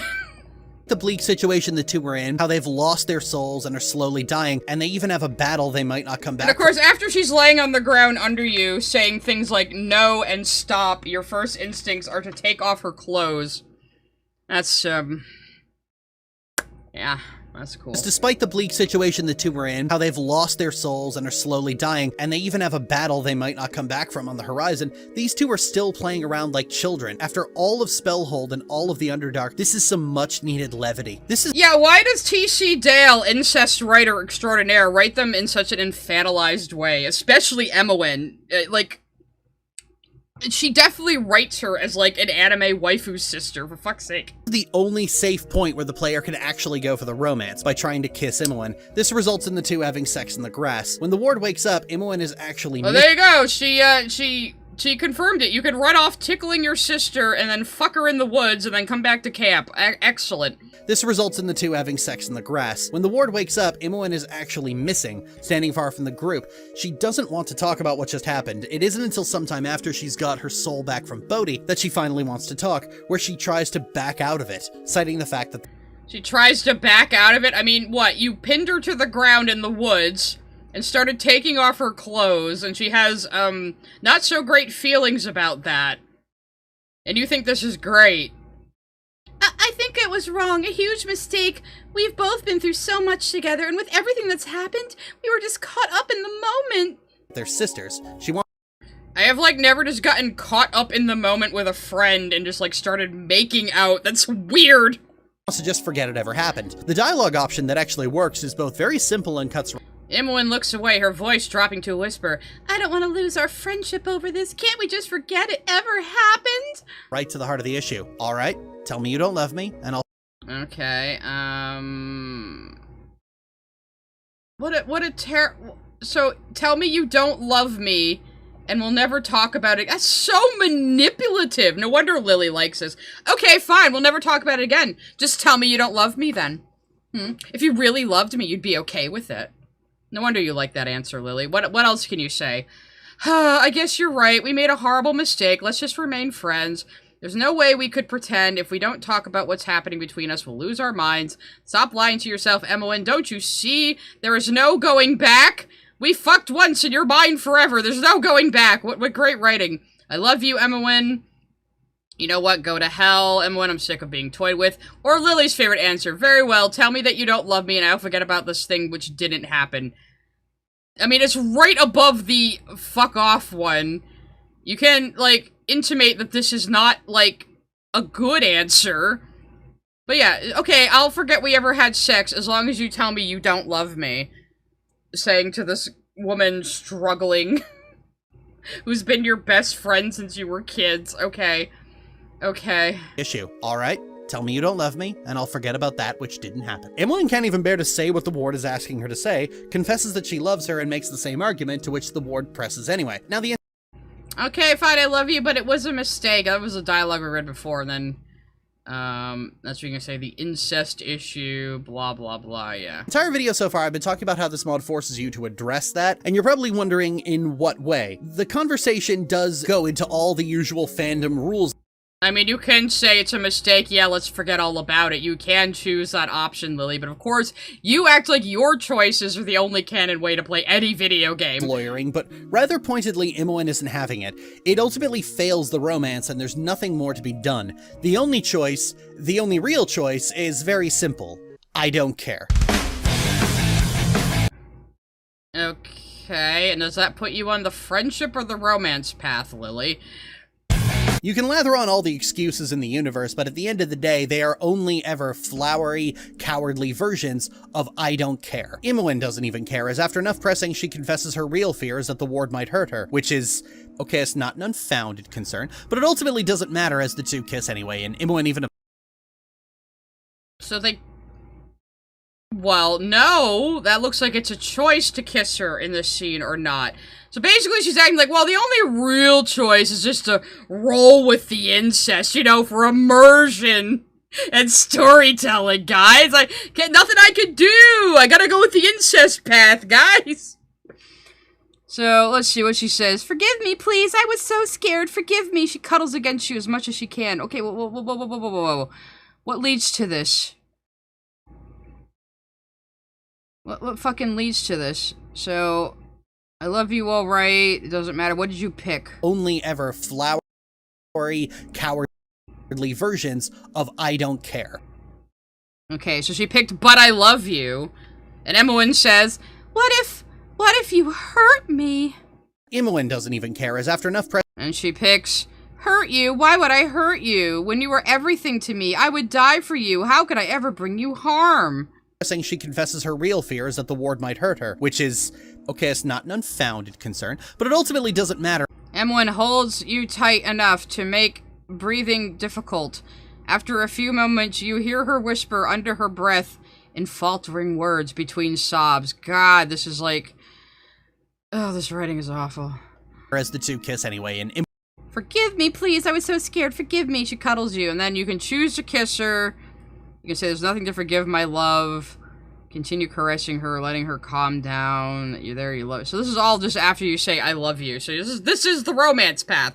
Lily will insist that she does the friendship path, but here you are, saying the romance path is the only real option. Kind of like, that's what this whole thing is written for, huh? Imoen even apologizes, claiming that she was just scared. None of the rest of the stuff mattered to Imoen either. She said as much 3 hours ago, and this is why it's so crucial not to talk around the issue. What she's ultimately asking the ward is if she's worth it regardless. And with that affirmation, the two are together. Yeah, Lily, almost like that's how all this fucking taboo incest erotica works, Lily. Oh, poor Pixie. She's still trapped in Lily's videos. We decided that she got away from Lily, and she's girlfriends with Midori Gurin from Yandere Dev's videos now, and they're in college together. Is it okay if I say aw? Okay, so Lily is expecting us to hear all of that and go, "Aw, it's incest, but it's so sweet."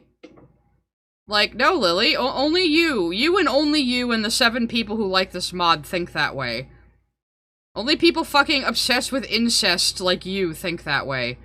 There's nothing cute about that, especially the way Imoen is written in such a shallow, infantile, misogynistic way, where her whole character revolves around you, the presumed to be male player. And there's Midori. There's your girlfriend Pixie. You'll escape Lily's videos someday, I promise. Stop looking at me like that! The best part of this scene comes... So that's Lily smirking. That totally it convinced us all to think the incest is cute, guys. She totally convinced us. Just look at her straw man. The best part of this scene comes after you've started a romantic relationship with Imoen, as nearly every companion weighs in on it at some point, and... Alright, so she's not even hiding it anymore. Again, in the past she would say, no, I only do the friendship path. I only like the mod for the extra banter and the dreams you have and how it keeps Imoen centered in the story. That's all, guys. And now she's saying, well, the romance basically is the only choice, and it's super based, guys. And some of them are actually quite interesting. Jaheira is a druid and a member of the Harpers, so she's all about... Jesus Christ, I'm gonna have to read this again. Ariana, I'll give her a real voice this time. Ariana, I know what has been going on between you and Imoen. I have been waiting to see the outcome of it all, and now that it has progressed to this point, I just wanted you to know that I personally disapprove of such a relationship, especially since you are women. Okay, so she's just homophobic. I find it an unnatural thing, but in that matter, everyone should choose freely. Mainly, I disapprove it because you two were raised, have behaved, and in some have been like siblings all these years. And now, you have discovered you are siblings, and ballspawn no less. I don't know how Imoen has fallen into this pit of corruption, but you dare call love such actions go against the laws of nature. Again, the fucking taboo is part of the fetish. So having all these people going, tut tut, your incest love, super forbidden, is all part of it, you know? But yeah, they also made her homophobic in the mod for some reason. I fell nowhere, Jaheira. I chose to do what my heart longed for. I understood that being ballspawn is completely irrelevant. Why won't you? But she also says, see, this like, she's your childhood best friend in the base game, right? But this mod emphasizes over and over that they were also raised as siblings. So you know what this fucking mod is for. Because I serve balance, Imoen. However, I was questioning Ariana, not you. I still respect you. Both of you. Do not misunderstand. And it's because you are both my friends that I am saying this. Your relationship is a mistake and an affront to the natural order. Although you are both women, so you will not have a terrible ballspawn baby, I suppose. Though apparently she does have a fan kid for these two, so I don't fucking know. Imoen means more to me than my own life, Jaheira. I truly love her. Jaheira simply stares at you. Whatever you say, Ariana, I will not enter into an argument with you about this, despite the wrongness of your words. I still think the two ballspawn fornicating undoubtedly offend the principles of nature. I only wanted you to know that. just an FYI, guys. You're gross. I don't know the point of... I mean, again, this was written... Well, the original mod was written by an 18-year-old boy in 2003, and then the rest of it was written by T.C. Dale, a misogynistic fetish author, so that's probably why it's homophobic. about serving balance, so she raises objections to the ward and Imoen's relationship on the basis that it's simply unnatural. She raises similar complaints if the ward is a woman as well. Yeah, that BT3? Mom's homophobic. These things don't aid Only according to the shitty mod that you love. It's not canon, Lily. You act like it's canon because you only ever play this game with this fucking mod installed. in preserving nature. In fact, you can make the argument that they're detrimental to it. It's not a good argument, but you could make it. And the Harpers are a group of druids that are more akin to paladins when you get right down to it, so they often rigidly enforce the idea of nature and balance as a thing to be followed. Jaheira doesn't push too hard on it, but she does push. She tries to convince both the ward and Imoen that this is a bad idea, but if they're not receptive to it, then she just stops arguing. Conversely, Cern is For God's sake, you gotta make me read more. Cern whistles, oblivious to the tension you and Imoen have created within the group. Okay, he's getting Inko voice. You are also a druid, Cern.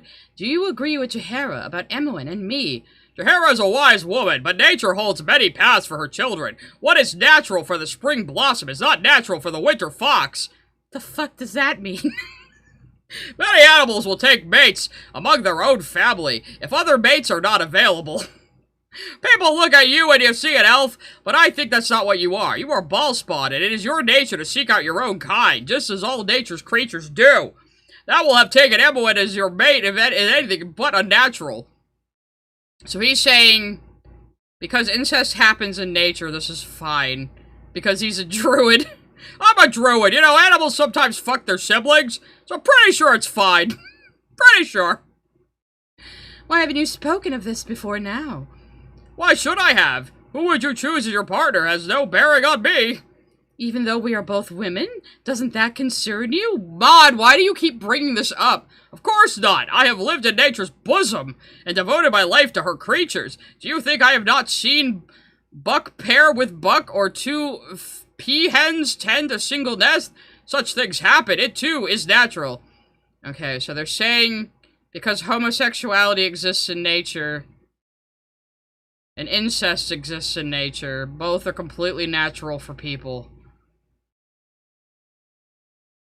Even though as a social species and as a simian species, we do have like ingrained genetic instincts to not be attracted to our siblings. Even ones that were just raised as siblings and not even related by blood. That is like something deeply ingrained in humans. So yeah. Thank you, sir, and you've put my mind at ease. You're welcome, Ariana. I'm so much better than that other woman who was homophobic. I'm the good one. I care for all of nature's children, ... including you. a very different type of druid. One who lives among nature and isn't part of an Spiders are gay, deers aren't gay. Spiders are just fucking everything hoping to make babies. That's what happens with that. ideological organization like the Harpers. So Cern tends to have a more live and let live approach. He mentions that it's actually not uncommon for animals to take mates of the same gender or take mates in their own families if no other mates are available. Sure, it's not exactly beneficial, but the interesting part about nature and why this contrasts so well with Jaheira is that it doesn't actually care. Animals make their decisions to their own peril, and societally enforced taboos are a trait typically only found in animals who live in packs. Cern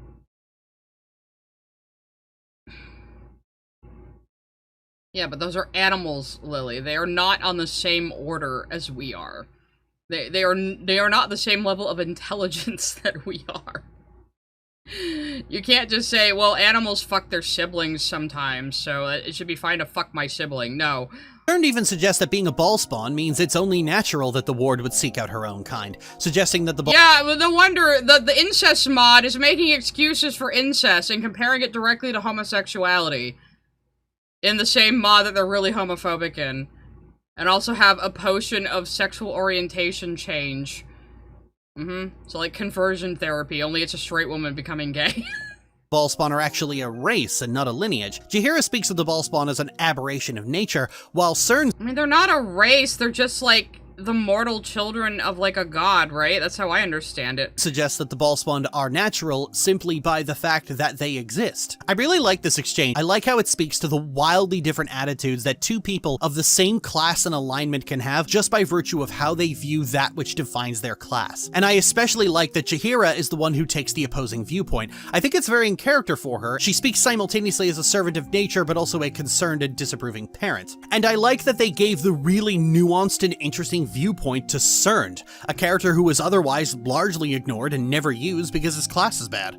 It's good that the man has the appropriate, has the viewpoint that the mod agrees with, yeah. The interesting aspect of this conversation is that this is the kind of stuff that players would use to argue with, well, they're not real. I'm seeing you guys freak out about Baldur's Gate lore in the chat. I'm glad some of you know this shit. I have no idea. I'm sorry. Really related, are they? Something a lesser story would use to remove all guilt or ick for the player, but instead it's just one guy's opinion as he How is this not removing guilt for the player, saying, well, animals fuck their family sometimes, so it's probably okay if you do it. Pontificates about nature. Imoen and Keldorn have the same approach too, being a paladin and paladin adjacent. Imoen is something of What's a paladin?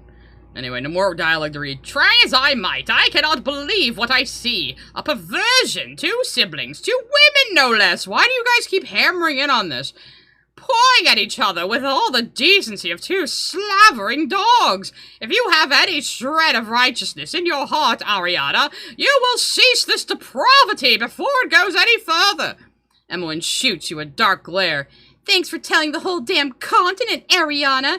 Every last buffoon knows about us, it seems. I said nothing, girl, but this is plain enough for your sickness. Plain enough to see your sickness. This is uncalled for, Imoen. What the fuck is with these names? And it's none of your business. What? Oh, you do not know what you are saying. Mark my words, Ariana. This path will lead to your ruin. a hate sink for the entire fandom, so he gets the angry church guy approach of yelling about how deviant they are, which in a lesser story would have been the opinion of everyone to hammer in how narrow-minded.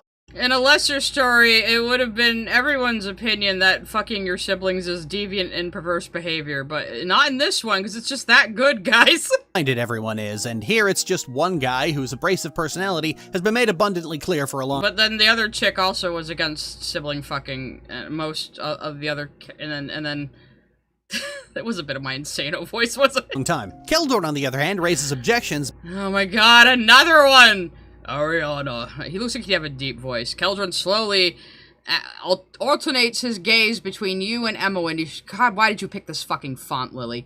An unfathomable expression masks his face, and you cannot begin to guess his thoughts. He kind of makes me think of Sten from Dragon Age Origins. That's the vibe I'm picking up here. We have long known that Imoen was your childhood friend. Now we have discovered that she is your sister as well. Although I do not believe that being Ballspot implies that you are natural siblings. I am not blind, and I am aware of what you two have been going through. But I had never thought that you would become involved in this way. Have you anything to say for yourself? I love her. That says enough. A fine and easy answer, Ariana, but it's not that simple. Fine and easy, just like your sister. Keldron, you are married, and you truly love your wife. You should understand that's better than everybody. You're married and love your wife, so you should understand why I need to fuck my sister, Keldorn. Yeah, that's logic. I find your relationship a very polarizing one. I do not understand you two, and to be tolerant. However, my feelings as a man are in conflict with the vows I have taken as a paladin of the most noble order of the Radiant Heart. I only ask that you give deep consideration to the path you are treading, Ariana. You are not playing with some summer fling, but with the sanctity of your very being. Okay, so is that a homophobia thing or a sibling thing? But the main point he's trying to make is that the ward give deep consideration to the path she's treading, but he stops just sort of insisting they stop. I like this line because it's reinforcing gameplay. Barring a few examples of a mutual breakup in Throne of Ball, any attempt to break things off with Imoen will leave her heartbroken and have her permanently leave the party. So once you start the romance path, if you break it off at any time, she'll leave the party permanently. Yeah, Lily, it's like the entire fucking mod is written around incest. And again, you know that, and we know that, and you know you know that. But you love to play this little game of just a wisp of plausible deniability, and again, I think she just gets off on it. Some of these dialogues even stress the significance that Imoen is leaving the ward's life forever. Imoen has been the only constant in the ward's life, and so her permanent departure is a serious event. It would probably be the single most significant event in the ward's life, the day she drove the last of her family away. I've always been— Oh god, losing Imoen would be the worst thing that could ever possibly happen to you. Imoen is so fucking important. in the opinion that regardless of the status of their relationship or the ward's alignment, that Imoen is what the ward loves the most, superseding anything else. The trauma of losing her father and her home on the same day, and having only Imoen for comfort, has led to the ward having a much greater affection for her than when they were simply children playing. This is— I believe that Lilia just projects all of this onto the story. I mean, maybe the mod, like, builds this up, but again, I don't think she's ever played this without the fucking incest mod. She acts like it's canon to the game all the time. something reinforced in much of the game, such as the ward taking on an entire crusade just because they hurt Imoen, or tearing after the cowled wizards and breaking into— Yeah, sorry for anybody too young in the chat, though. What's a paladin was a spoony reference. Spellhold, a previously impenetrable fortress, just to rescue her. Imoen gets captured by the cowled wizards, and the ward doesn't even take time to recuperate from her torture at Irenicus's hands. She's off raising money for the rescue immediately. Her very divine— Again, you can just leave Imoen in jail. This is just how Lily plays. soul takes the form of Imoen in her dreams. I've always felt that Irenicus took Imoen because he knew the ward would come after her, and her absence would stress her out severely and leave her more willing to indulge Baal's essence. It's why Irenicus is in the second— Yeah, that's totally why, and not just to take Imoen out of the story for a bit, and then, again, you can just leave her in jail for most of the game. Just because you're obsessed with this character doesn't mean everyone else is, Lily. You have no concept of mind. It's incredible. in third dreams as well. Without Imoen, she's finally vulnerable. The ward encounters roadblock after roadblock, delay after delay, betrayal after betrayal, until finally it's all too much and she turns into the Slayer the instant she sets eyes on one of the people who hurt her friend. And I like that this mod makes the decision to enter a romantic relationship with Imoen a very significant one. If she goes in too deep and tries to pull out, Imoen will be left heartbroken, then that has serious— So now you're saying, again, we saw that clip earlier on her own blog where she said it's the best romance she's ever read. And now she's saying she likes the incest romance in the mod. But other times, previously, she would claim she only likes the friendship path, guys. It's just the friendship path. It's totally only the friendship path she wants the mod for, not the incest, guys. And now she's saying it barely changes whether you're in a relationship or not. So it is written entirely around the relationship. I mean, it is called the Imoen Romance Mod, for one thing. long-lasting consequences that you can't take back. I mean, unless you load a save. I also like that Keldorn, and to a lesser extent Valigar, kinda just don't— Here's somebody fucking else's dialogue I gotta read, goddammit. Valgiar has kept his silence throughout the party's reaction to you and Imoen. So what, you just have to get, like, is this just like a shame session? They all in turn tell you what they think about you fucking your sibling? Are you one of the few who has not voiced your opinion? You are one of the few who has not voiced your opinion on Imoen and I. Why are you asking then? Some things are better left unsaid. That's the voice he's getting. And that means what exactly? What do you wish me to say, Ariana? That I approve of such things? Do you not? Speak your mind. Why would you assume he does? A pair of witches, cursed by the gods, consorting with each other. Do you truly think I could ever gaze upon that with anything more than contempt? I know that Imoen is your sister, but she is also a witch. I mean, she's your sister, that's fine, fucking your sister, but she's a witch! And deep inside, as twisted as any other, perhaps worse, now that we know that she is of Baal's offspring. Hey, that's not nice at all. What'd I ever do to you, stuffy pants? And again, this mod writes her in a very infantilized way, and that also bothers me. There's nothing personal, Imoen. You are a kind and loving girl, but magic warps even the most noble souls. If you continue to embrace it, it will corrupt you as well. I thought she was a thief. Is that your objection, that she's a mage? It is not my only objection, but it is the strongest. Her being a sister, fine. You both being women, doesn't bother me, but she uses magic. That is a big deal. I am not surprised you disagree with me, and now you know why I found it wiser to keep my opinion to myself. Why did you ask me? Great dialogue, guy. Great fucking dialogue. Jessa in chat says, I hate Imoen so much she's like a lobotomized manic pixie dream girl. I mean, yeah, that is exactly... I'm kind of doing a Linkara voice, aren't I? but him doing an impression of something else. Bother with raising objections to their relationship in general. They do openly say they have them, but they mostly keep it to themselves, with Valigar explicitly stating that he knew it would fall on deaf ears. It's not my only objection, but it is my strongest. I'm not surprised you disagree with me, and now you know why I found it wiser to keep my opinion to myself. Which makes I like the way I wrote it better. a certain amount of sense. The fact that the two of them are doing this means that any objection you raise is likely one they have already considered and clearly don't care. And Valigar's not Jaheira. He's not family. My only issue with this I mean, of course, they're gonna expect you to not care because the entire mod is written around fucking your sister. Conversation is, well, while their reasons for withholding their objections are interesting, this results in a situation where all the good aligned characters have supportive or ambivalent reactions. While I just said that making Jaheira judgmental was a good thing, she still doesn't raise too much of an objection, not as much as Animan does at least. And Nalia and Eri are the same way. They're extremely supportive of the ward and Imoen. Okay. Even Valigar says the fact that Imoen is a word mage is his on it. strongest objection. And there's this subtle undercurrent that equates goodness with forgiving incest. The only characters who raise strong objections are the neutral. Wow, I wonder why the incest mod would associate goodness with forgiving incest, Lily. I wonder why the incest mod, written by an incest fetish author, would do that, Lily. As a mage is his strongest objection. And there's this subtle undercurrent that I'm smoking Crippy Dog, and I need to get more of it. equates goodness with forgiving incest. The only characters who raise strong objections are the neutral characters, and the evil characters treated as a joke. I feel there was a seriously missed So opportunity. the neutral and evil characters are against the incest, and the good characters are fine with it or tolerate it.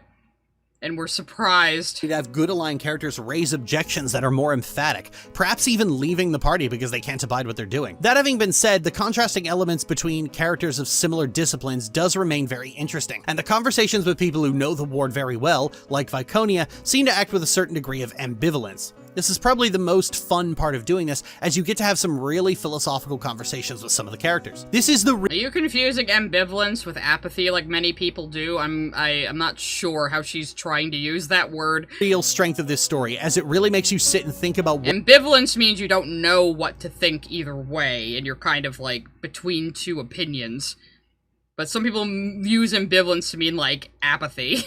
it is you're doing and why you're doing it. It does help That that poor C-Puff is like suffering in chat right now. the two are on sympathetic grounds. I sympathize with them both coming to the realization they're in love with their best friend, only to have that second act plot twist drop on them and decide, I have had enough. Except everyone emphasizes that they were raised as siblings as well before they even found out they actually are siblings, Lily. It's almost like that's part of the fucking fetish. Enough of Ball's bullshit ruining my life. I am not letting it ruin this. Strangely enough, this is an adherence to the game's main theme as a whole. The entire point of the story is the systematic rejection of any claim Ball has over your life. And in this case, that includes any acknowledgement of a shared relation between the ward and Imoen in the first place. Lily! You've been saying that you think this is all good because it doesn't let you wriggle out of the fact that they're siblings because they're both Ball spawn. And now you're saying them getting together in defiance of Ball, saying he has no control over their life is a good thing, meaning that they're ignoring that they're siblings because of being Ball spawn. So which the fuck is it? Like most of your videos, you have contradicted yourself in the same span of time, because much like Anthony Gramuglia, you do not edit your fucking scripts. Okay, I think we need a super chat break. That was a chapter break, though her chapter breaks are... Wait, why are you talking about Mass Effect? C-Puff is gonna suffer even more if you do that. At Kalen0chan sent a super chat. What are you doing, Step Wall? Stop it! No! Thank you for the super chat. At Chipmanly1 sent a super chat. I have a checkbook in my left pocket. I will pay you all my money to stop. No, we have to see this through to the end, but we'll have a palate cleanser for 4th of July at the end, I promise. At Junos Power sent a super chat. Modern/super quirky dialogue in a medieval fantasy setting will never not be super cringy. Real how do you do, fellow kid? Yeah, like, Dragon Age would get away with it sometimes. Like, they'd had Varric say cool once. Like, every once in a while, they'll kind of break the rules, but for the most part, the characters spoke in a way you would expect people in an antiquated time to speak. At Hikaru9624 sent a super chat. I think that dialogue gave me a lobotomy. Yeah, I mean, that's a typical experience watching a Lily video. It kind of melts your brain. This is not as crazy as some of her other ones. I think maybe because most of it is just her blandly explaining, like, the basics of the game.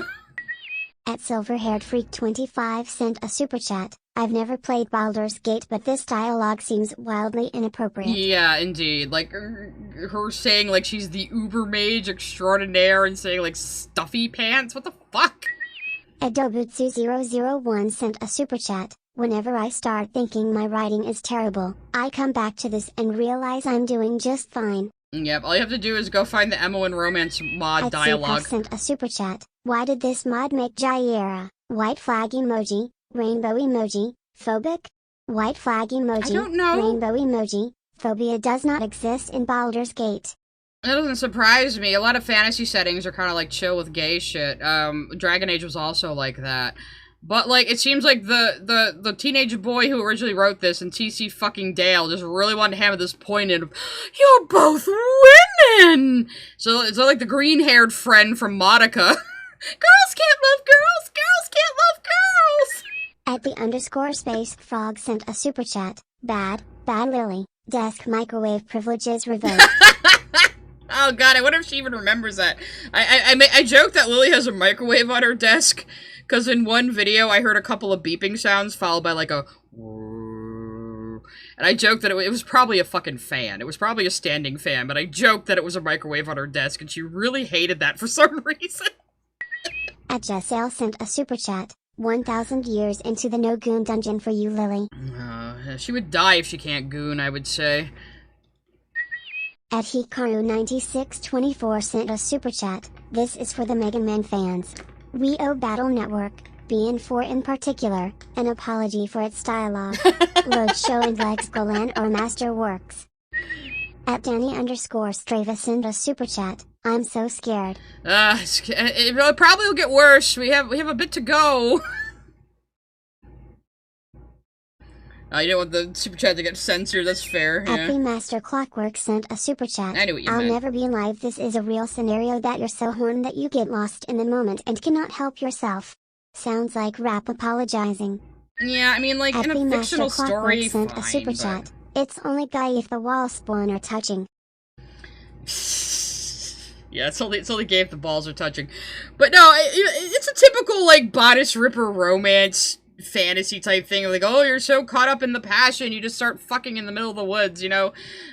In real life, that would probably end with you, like, uncomfortable, cold, dirty, with, like, pine needles stuck in your hair and up your ass, you know? It's probably not pleasant. So, as an erotic fantasy, sure, but yeah, it's like, this is not real life. At Hurtworks sent a super chat. Murder and cannibalism also exists in nature too, Lily. So am I good to eat the lady down the street if I get peckish? I guess also, so. I just got here. I hate We this. can eat our siblings, okay. At Eat our young. Dana_Brain sent a super chat. Harpers aren't druids, Lily. I'm gonna crash out. I'm sorry to any actual Baldur's Gate fans. I'm so happy I don't know anything about this fucking series. Wolf181 sent a super chat. I almost missed it. Crying face emoji. But why, Lily? Just why? She's like just admitting it at this the point. Wolf one sent a super chat. First time being in your streams. Also, I wish Lily would stop talking about incest. Ah, what a good first live to catch. Welcome. At Super Easy Walker sent a super chat. Did Lork address the cringe cyst, cringe plus and T, in the room, yet? If so, did she hand wave it off? No, now she's saying the romance is, like, so good. Works sent a super chat. Every character brings up everything except incest. Well, some of them brought up the incest, but they bring up other things too, yeah. At Super Easy Walker sent a super chat. Imoen Mod equals the writer's barely disguised fetish. It's not even disguised! It is just a fetish mod! At Direwolf181 sent a super chat. It's weird they are trying to force homophobia into a reality where it doesn't really exist. Like it's not necessary. Most would be against incest. Ooh, it gets to be taboo. At Jahudi9910 sent a super chat. I like how the character's reaction to the relationship is the same as Lily's advice to the totally real dad that asked her advice on his teen's relationship. Sure is interesting. Thoughtful face emoji. Because she made that video in, like, 2015, right? Because Lily had an old video when she was still ripping off Yahtzee. When she was, like, a Channel Awesome wannabe. Back in her old video days. She had this whole video about how, oh, a father totally contacted me, a random YouTuber, who wasn't even popular, and asked you what to do about his 14-year-old daughter and 15-year-old son fucking each other and saying they're in love. She has repeated this fake story a few times, saying, oh, somebody... Like, she sends herself asks on Tumblr, people asking her about incest stuff. Like, Lily, why do people come to you about incest if you're not known as the incest person? You know, like, seriously, I don't know who... Again, who is she fooling? Unless she just gets off on pretending that that's not what... She gets off on the gaslighting, I guess. Or pretending that's not what's actually happening. She made that vid in 2011... This mod was updated in 2010.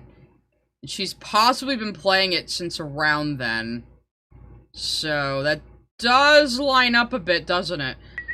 At Dio MKV sent a super God chat. damn it, Dio! Palate cleanser. I22I_. Stop sending me the forbidden hieroglyphics that cause pain to people who know their meaning. 5 sent a super chat. Why she keeps calling Imoen the player's friend when all the dialogue she keeps flashing has all the characters calling them sisters, including Imoen and the player themselves. I don't know. Other than she was the childhood friend in the first game. But, yeah, like, the game keeps emphasizing, oh, you were totally raised as sisters. And again, in multiple instances of her fanfiction, she's written lesbians in a relationship together, fantasizing about having grown up as sisters. Lily, that's not normal. That is not normal. You're just a fucking perverted degenerate. At Plasmamu sent a super chat. Hey, just woke up melting in the heat. Why is Diddle Ditties ruining this franchise? There are people that love it. My brother had to walk away. I mean, oh, your brother's watching too? Oh no. I know, she just, she has to ruin everything she touches, obviously. At Kendall_ sent a super chat. Transgender flag emoji. I need to see how the text-to-speech reads it. Oh, it displayed it as a white flag, but it read it as... That's weird. the TTS does weird shit, so sometimes it just skips words for some reason, too. At Soreheart520 sent a super chat. Hey Sai, unrelated question. What do you think about PlayStation won't release physical games after 2028, only digital, since you only play digital?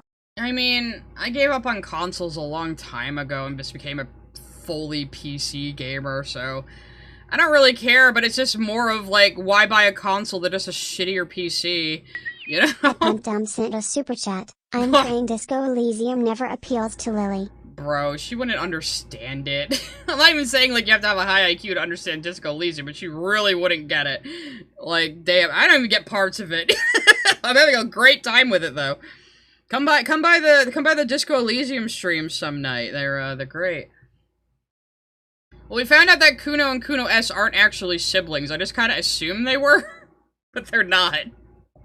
A lot of the drama fades away in the move to Throne of Ball, and now you get to settle into the actual being in a relationship part. This is interesting because few RPGs really know what to do here. By the time you've settled a romance, you're already at the final mission with few places left to go. Mass Effect is probably the only game to figure out what to do about this. Shepard's romance with the Vermeer survivor is actually on the rocks between the second and third games, and there's a lot of drama. Yeah, because Shepard fucking died, and now appears to be working with Cerberus. Around whether or not it'll last. Conversely, the relationship with Garrus and Tali gets to be really fleshed out and interesting. Okay, so you have two mods here. You have a mod that gives, like, more of a face to Tali under the mask, and she's romancing Shepard. You can only get that with a mod. While every other relationship... She's romancing female Shepard, I should say. Here I go again pretending female Shepard is the only Shepard. It's the only time I act like Lily on that. Tali gets to be really fleshed out and interesting, while every other relationship is stuck in limbo with those characters not actually in the party. Actually, no, that's a lie. Star Wars The Old Republic also gets to take advantage of this with the romance with Lana Beniko, especially since the player character doesn't meet her until Shadow of Revan. They have the entirety of the class campaign and Makeb to develop as a character on their own before developing a relationship with Lana. Throne of Ball... And none of these people are siblings, notice. None of these people are fucking siblings. Did you notice that part, Lily? Ball section for Imoen's mod fully explores the relationship between the two. There's a whole new set of flags and variables, and now rather than just waiting for love talks to happen, you actually have to use the dialogue command to initiate the dialogue yourself. Shadows of Om section did have moments where you could force talk Imoen in different places to spend quality time together, getting cute little vignettes where the two are being utterly fucking saccharine. Oh, and no wonder you... What the fuck? Do I even want to know what that is? I wanted to read some of the dialogue first, though. Shadows of Om section did have moments. Spend time with Imoen. Again, the whole mod rotates around romancing Imoen, so of course these fucking options are there. Where you could force talk Imoen in different places to spend quality time together. Getting cute little vignettes where the two are being utter. She snuggles happily into your arms. It's not that I feel scared. I'm more uncomfortable, I guess. There's just this strange feeling in the back of my head. So her always talking about people snuggling and cuddling. I wonder if a lot of that comes from this fucking terribly written mod. Utterly fucking saccharine. Oh, and also horny as fuck. Like after the romance. Okay, why did you just clip to like your OC who looks exactly like you in a fucking dog collar with hearts in her eyes? Is this like a hypnosis thing? Are you into that too? You also forgot to fill in this part of her hair, McKay. So horny as fuck. Like after the romance starts, these. Her hand is caressing your thigh. If you want to stay here, I'm definitely ready for dessert. She winks at you. But I must warn you, I have a bit of a sweet tooth. I would break up with a woman if she said that to me. Like on the spot. Like, really? No, okay, I can't. This is over. You're too cringe. Smile appreciatively. We can certainly indulge. There is so much to taste. Tempting, but I must admit staying here makes me nervous. We probably should be fucking in a dungeon. A catapult shot might crash upon our heads. So you have them say things like upon, but then you have them say things like ubermage. I've been waiting for this. I could tear off your clothes right this moment. Kiss her fingers and wordlessly drag her to your room. I'm far too tired, Imoen. I have a headache. All I want to do is sleep in a proper bed. I doubt they have any good desserts here. So you guys have the autistic answer as the last one. I see. Okay. These two are just all over each other. But since Baldur's Gate doesn't do full-on sex... So you can just imagine that they're fucking at any time you want. You can just click on Imoen and say, let's fuck anytime you want, apparently. So that's cool. Very deep. Very, very, very, revolutionary, Lily. And just fades to black. It ends up just being really fucking funny. There is mischief in her eyes as she runs her fingers over your skin. Let's get out of here and into our room. Something tells you you'll forget the siege is even happening. You gonna go fuck during a siege? Well, that's definitely inadvisable. Especially in situations when the party is around, because they all react with either disgust, nausea, or resigned pain because... Well, yeah, because you're siblings. Because, oh my god, they're at it again. Trust me. Yeah, because you're siblings. You have not lived until you've provoked Jaheira to yell at the warden Imoen to just not right now, not in the... Guys, you haven't lived until you play through this incest mod, initiate the incest, and initiate a sex scene just so an NPC will yell at you. Oh my god, you have to do this. It needs to be on your bucket list. It's like top 10 things you need to do in life. Yeah, okay. The Grove, you two! Anyway, while the sillier moments are all over the place, a lot of these conversations with Throne of Ball are actually more serious. Imoen will talk to the player about alignment, class, race, decisions made throughout the game, and even aspects of your relationship, like marriage or children. Imoen has never actually considered marriage at all, but if the player is suitably romantic about it, she'll accept a proposal. She's also rather emphatic about not married siblings! wanting children, and pressing the issue will kill the romance stone dead. Inside all these conversations is a hidden affection variable. It raises or lowers to... And you can tell her you want kids, knowing that you're siblings and knowing that you're both ball spawn? These conversations is a hidden affection variable. It raises or lowers these conversations. No. Too! Anyway, while the sillier moments are all over the Chapter place, a break. lot of these conversations with Throne of Ball are actually more serious. Imoen will talk to the player about alignment, class, race, decisions made throughout the game, and even aspects of your relationship, like marriage or children. Imoen has never actually considered marriage at all, but if the player is suitably romantic about it, she'll accept a proposal. She's also rather emphatic about not wanting children, and pressing the issue will kill the romance stone dead. Inside all these conversations is a hidden affection variable. Yeah, no shit, she thinks it's a bad idea to have a child with her sibling. It raises or lowers depending on the dialogue choices taken in all these conversations. The conversations that affect Imoen's affection are almost entirely optional. You have to take the time to force talk and do those events, otherwise her affection slowly ticks down. If Imoen's affection— What does she mean by force talk? Does she mean just clicking on the character to speak to them? Outside of cutscenes? Is that what force talk means? Because I don't like Lily using the word force about anything. Reaches certain low points, she starts complaining about being neglected. This will greatly affect later conversations. Oh my gosh, she has like a secret ticker, and if you don't pay attention to her enough, she'll nag you. And the people who wrote this really enjoy that, huh? The aforementioned marriage— I'm so needy, my whole life revolves only around you! She is a manic pixie dream girl. Conversation.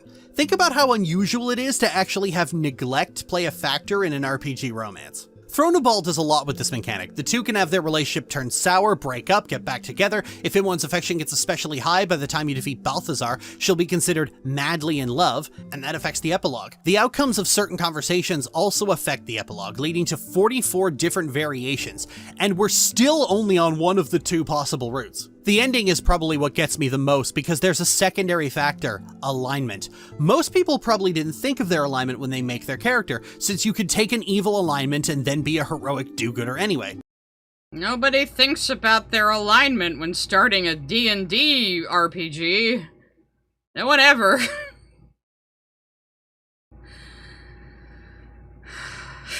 But this mod really makes you think about it. Remember, Imoen is neutral good. She likes helping people and she chides you when you do evil. So what happens if you pursue a romantic relationship with Imoen, but you are in fact evil? Well, here's the epilogue if you stay mortal and she's madly in love. With the Ballspawn saga at their backs, Imoen and the ward were at last able to roam where they pleased. At Imoen's behest, they returned to Candlekeep for a time, both to put her worries for the keep at ease and to see old Puff Guts again. They found it. You could have edited out your stammering or re-recorded, Lily. I mean, I'm streaming. This was a pre-recorded video. Much as it had always been, only smaller. Despite Imoen's new appreciation for the magical tomes in the library shelves, it was not long until the couple was on the road again. Much as Imoen had privately feared, the ward's evil nature did not change after their divine essence was forfeit. Her power was as great as her ambition, and neither would be held back by morals or scruples. For a time, Imoen turned a blind eye to increasingly ruthless deeds, desperately in love and far too afraid to lose what they'd fought so hard to nurture. Aware of Imoen's discomfort, the ward tried to shield her beloved from her actions as best she could, for her love was just as deep and genuine. It was an unsustainable situation. Imoen's objections had been mild and understated in the past, but things had changed. Now, traveling as equals without a looming threat on the horizon, she ultimately found herself unable to take refuge in the role of an underling. Torn between her love and her conscience, Imoen's desire was not to stifle the ward's ambitions, but simply not to be a part of any suffering she caused. As her influence grew, arguments became frequent and anger became a common occurrence. Imoen would leave to pursue her own goals from time to time, be it out of sincere concern, a need to balance her beloved's actions, or purely out of spite. Her outlook on the world did not remain unscathed, and perhaps it was during one of these spats that Imoen single-handedly blew up the rehabilitated Spellhold and erased the cowled wizards of Om from existence, giving each member in turn a generous choice: give up their robes or suffer her personally developed polymorph other spell. A small cattle ranch thrives in the outskirts of Athkatla because of this, with several ex-wizards learning each day what it is like to be magically imprisoned and bound inside a pen. Even through all their follies, the couple couldn't stay apart for long. Like an insidious addiction, their love gnawed at their insides, dousing anger to cinders time and again. Over the years, Imoen's worldview shifted closer to the ward's and hers closer to Imoen's in turn. Though still some disagreements would devolve into shouting matches, neither one could escape the near preternatural attraction they felt for one another. And whenever the great heroes of the realm banded together to stop the ward's relentless chokehold on Faerun, it was with a heavy heart that Imoen would stand by her side, ready as always to fight for whom she held most dear. So you can completely corrupt her to your evil viewpoint by the end, because she's just so madly in love with you. And what else could a woman do? Because don't forget, this is written probably mostly with the male main character in mind, even though Lily just plays as a female character. Holy shit. Given how little your alignment matters in this game, it can almost come as a surprise when a decision you made in BG1 comes in and completely alters the trajectory of a story you've invested 20... How could your alignment... You just said alignment matters at the very end there with this mod. How could alignment not matter in a fucking D&D-based game, Lily? I mean, does she, like... Does she even, like, play this game, or does she just go through all the Imoen Romance dialogue and just, like... I don't know, do cheat code kill all during battles? hours into at this point. This relationship is capital B bad. And the best part about it is that it's not even like the ward is some vindictive abuser. Her love is genuine, but she and Imoen are simply too different. They don't work together, but they are... So her love is genuine, but she's a terrible abusive monster who turns Imoen into a terrible abusive monster. And that's fine when it's this, but not okay when you're talking about the new She-Ra being, like, abusive. Too in love to split apart. It's far worse for Imoen as the ward is realizing all of her ambitions. It's only Imoen who is being harmed by it. Seeing it described as an insidious addiction had my skin crawling, and the player's feelings are not spared. This is bad, and it's hurting the person. But you love enmeshment and codependence, Lily, so don't tell me that you don't love this shit. The ward loves the most. This is a total and systematic destruction of a person's very being happening before your eyes, and there's no glib remarks or sarcasm to spare the sheer horror of what the ward is doing to her best. Didn't it just say that Imoen, like blew up a place and turned a bunch of wizards into cows? Isn't that what that said? That's silly, not shocking. Friend, this is the ending you get for being an amazing partner. I don't know what the difference between Harpers and Druids are, but I will definitely believe you. Yeah, she probably does skip all of the text just to get to the Imoen stuff. I bet, yeah, she probably does. You're probably right. To Imoen, that all the ward's genuine and sincere love can't undo the damage that her evil nature is doing is the final nail in the, casket. Even then, Oh, she didn't say coffin because of the Lele. Ha, ha, ha, ha, kill me. Yeah, actually, Lily used to be an editor for Josh Scorcher. Around the same time, Alex Roshan would have been doing stuff with Josh Scorcher, too. Why is Lily, like, 6 degrees removed from everything on the internet ever? How does that happen? Evil ward doesn't become abusive toward Imoen. Their ambitions and the harm they cause to others harms Imoen regardless. Imoen is often a morality pet for evil players, but here we see the end result of what that actually means for the morality pet in question. Even sincere love isn't enough sometimes. That's some pretty amazing that you're calling her a pet in this. Yeah. Powerful storytelling, especially for an epilogue. I sure hope Black Razor was worth it, guys. Of course, if you're of a... Oh god, yeah, watching her hammer through dialogue in Dragon Age was making me pull my hair out. And then I watched her playing Dragon Age Inquisition, trying to fight, like, a pride demon, like, a mini-boss pride demon, like, 7 levels under-leveled, and was wondering why she couldn't beat it. And also, she wasn't very good. She would just stand there and get hit by projectiles.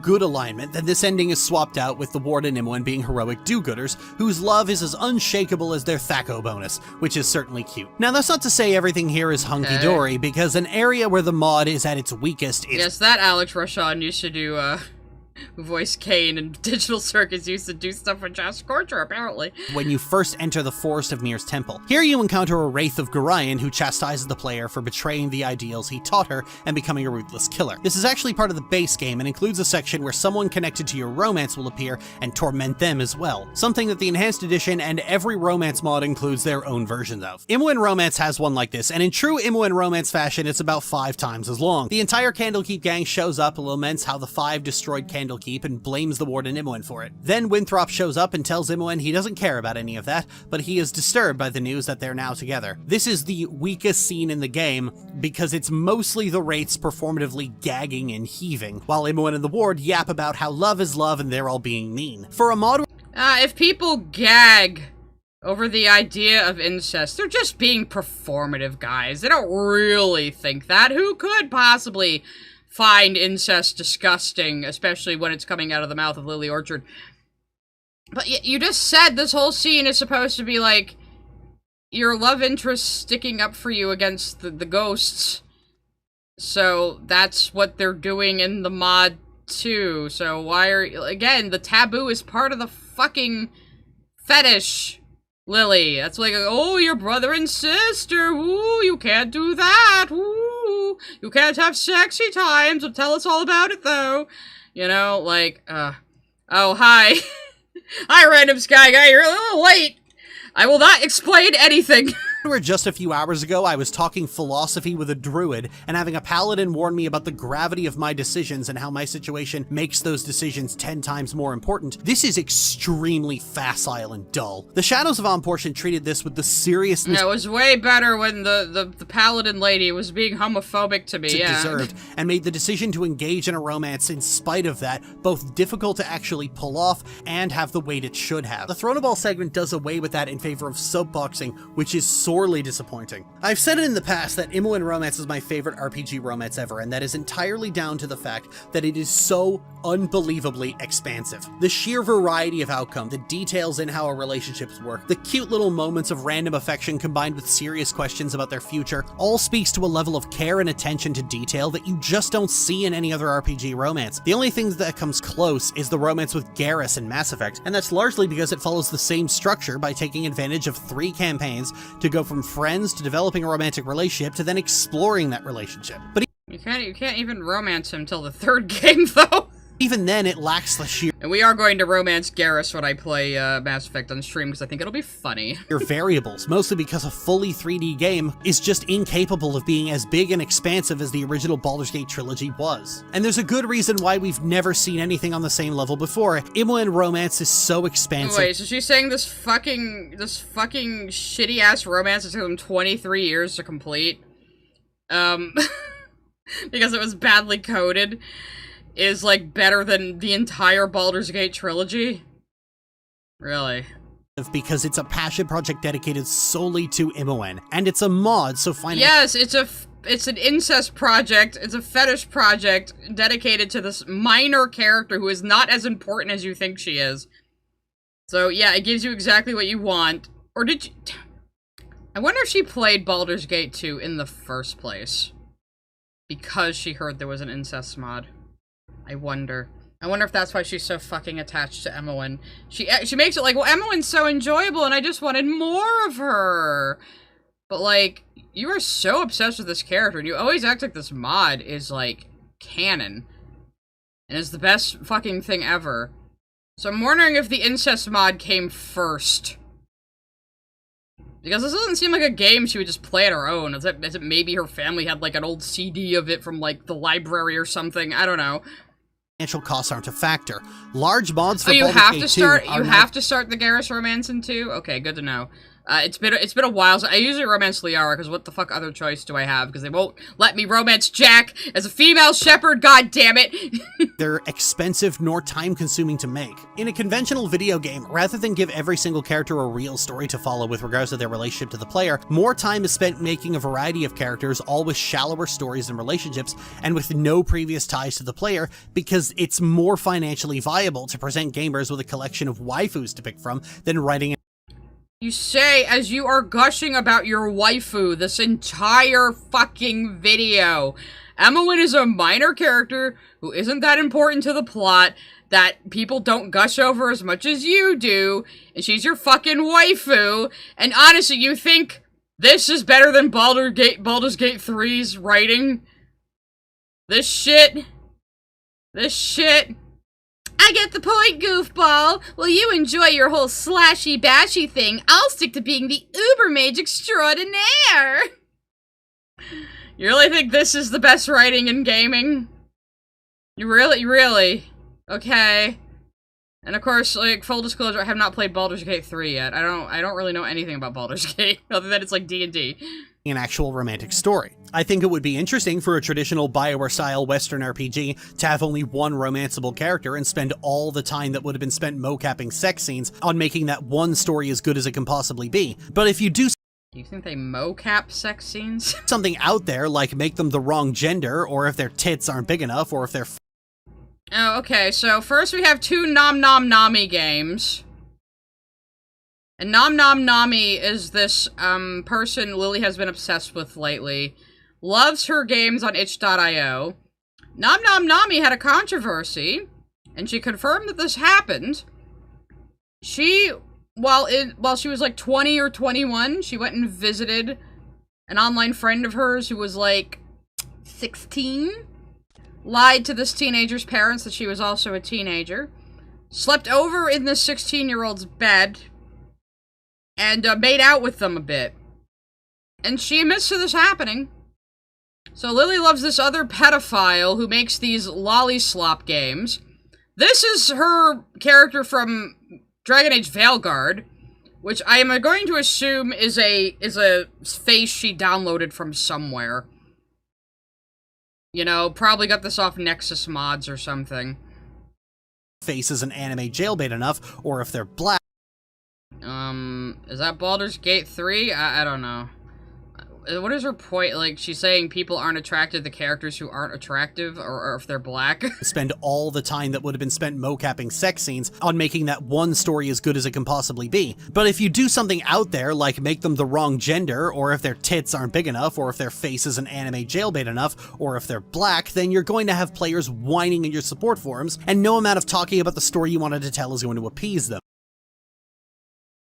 Like, you're showing Veilguard here. Did you forget about Davrin? Did you forget about fucking Daddy Davrin?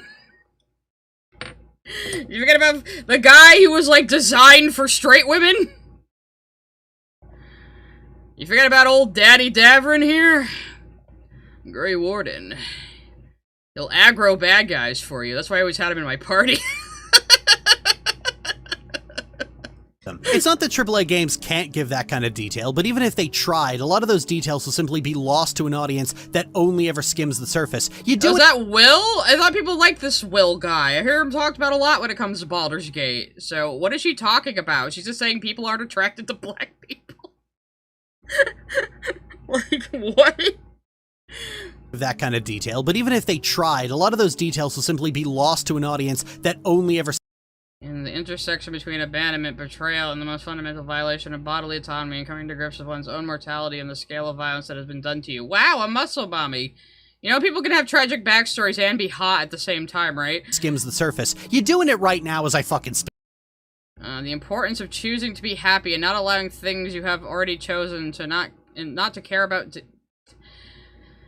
Let me try that again. The importance of choosing to be happy and not allowing things you have already chosen not to care about to interfere with that happiness, because the happiness is the sole motivation of human existence. So if you're happy fucking your sibling, you should just do that. Wow, Lannisters, am I right? Lily, you are comparing an actual fucking video game to a fan incest mod.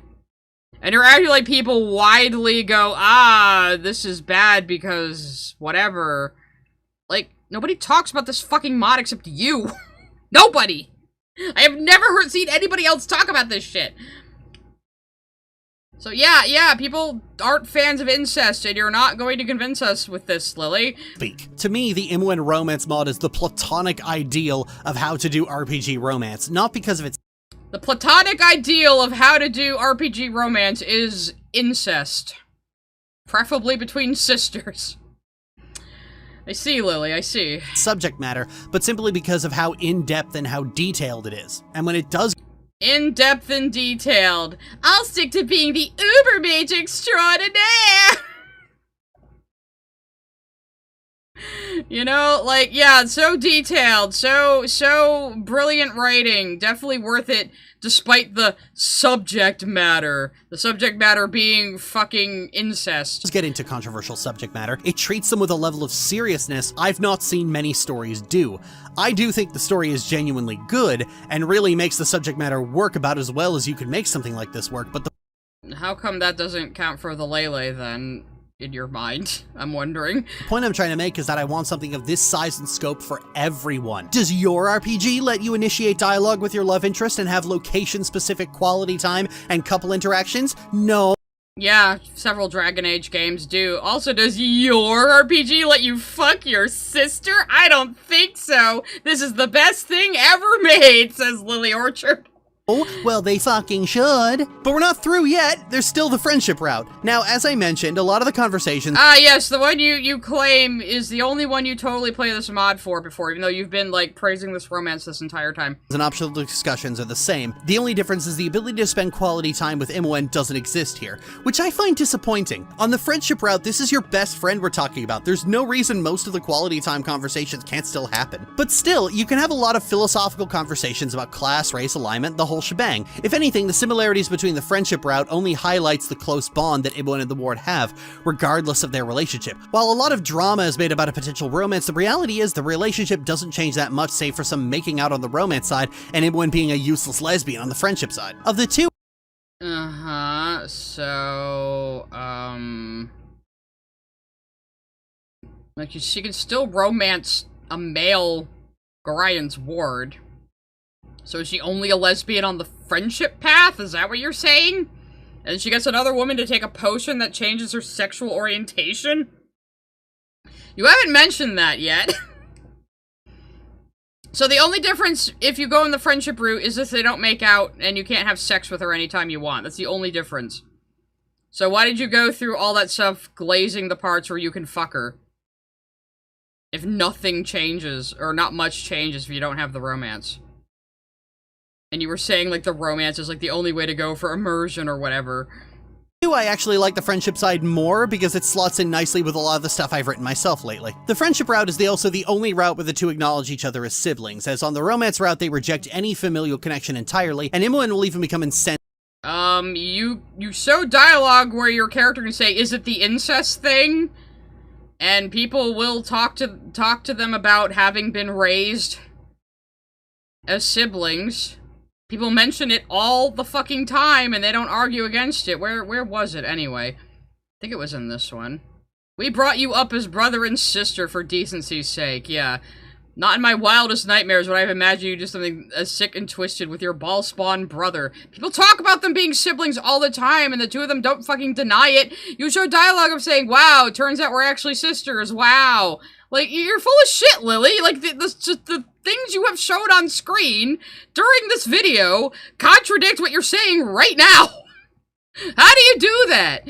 With the player if they suggest otherwise. Now this is where I'm going to talk about Bob. While available in both routes, I saved it for here. Yes, please tell me what the fuck ball even is. I don't know. Here, because fuck you, I do what I want. Bob is a magical bracelet you could acquire in Chapter 6. When coming out of the Adventure Mart, there might be a woman hawking jewelry. If you choose to browse, no, did you say bulb, not ball? What did you say? Imoen will spot a mysterious bracelet and make a scene to swipe it. Putting aside the fact that this is one of the few times we see Imoen stealing something, doing this gives her an item that only she can actually equip. This fine bracelet is made of some...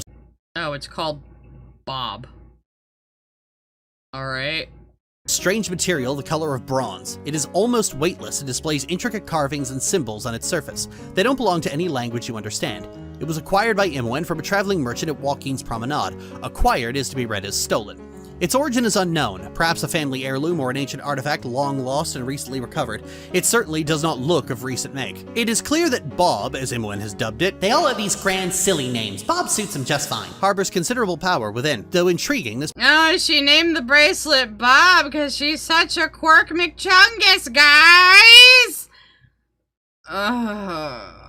So you just wanna fuck your sister, who also has, like, the brain of a 5-year-old. Okay. This property doesn't seem to be nefarious. The artifact itself emanates a strong positive energy, as if somehow willing to be of assistance. This, combined with its fine craftsmanship, seems to confer the wearer in a kind of supernatural grace and elegance. Additionally, Imoen claims to be able to think better, whatever that might mean. Needless to say, Imoen is extremely protective of Bob and will in all likelihood chew your head off rather than let you use it, sell it, or do anything untoward with it. Bob improves him. She fucking stole it to begin with, it's not hers. Imoen's dexterity by 1 and her casting speed by 2. These are massive bonuses. Imoen already has 18 dexterity, and in BG2, going from 18 to 19 in any stat confers exponentially greater bonuses than any single point before it. Given that Imoen is almost always wielding a short bow and shooting enemies between spellcasts, this makes her that much more accurate and deadly. For mages, casting speed is an extremely... I'm sure she's not very accurate in your gameplay, Lily, but... important stat to improve. Being able to cast Horrid Wilting faster and get a magic missile out instantly,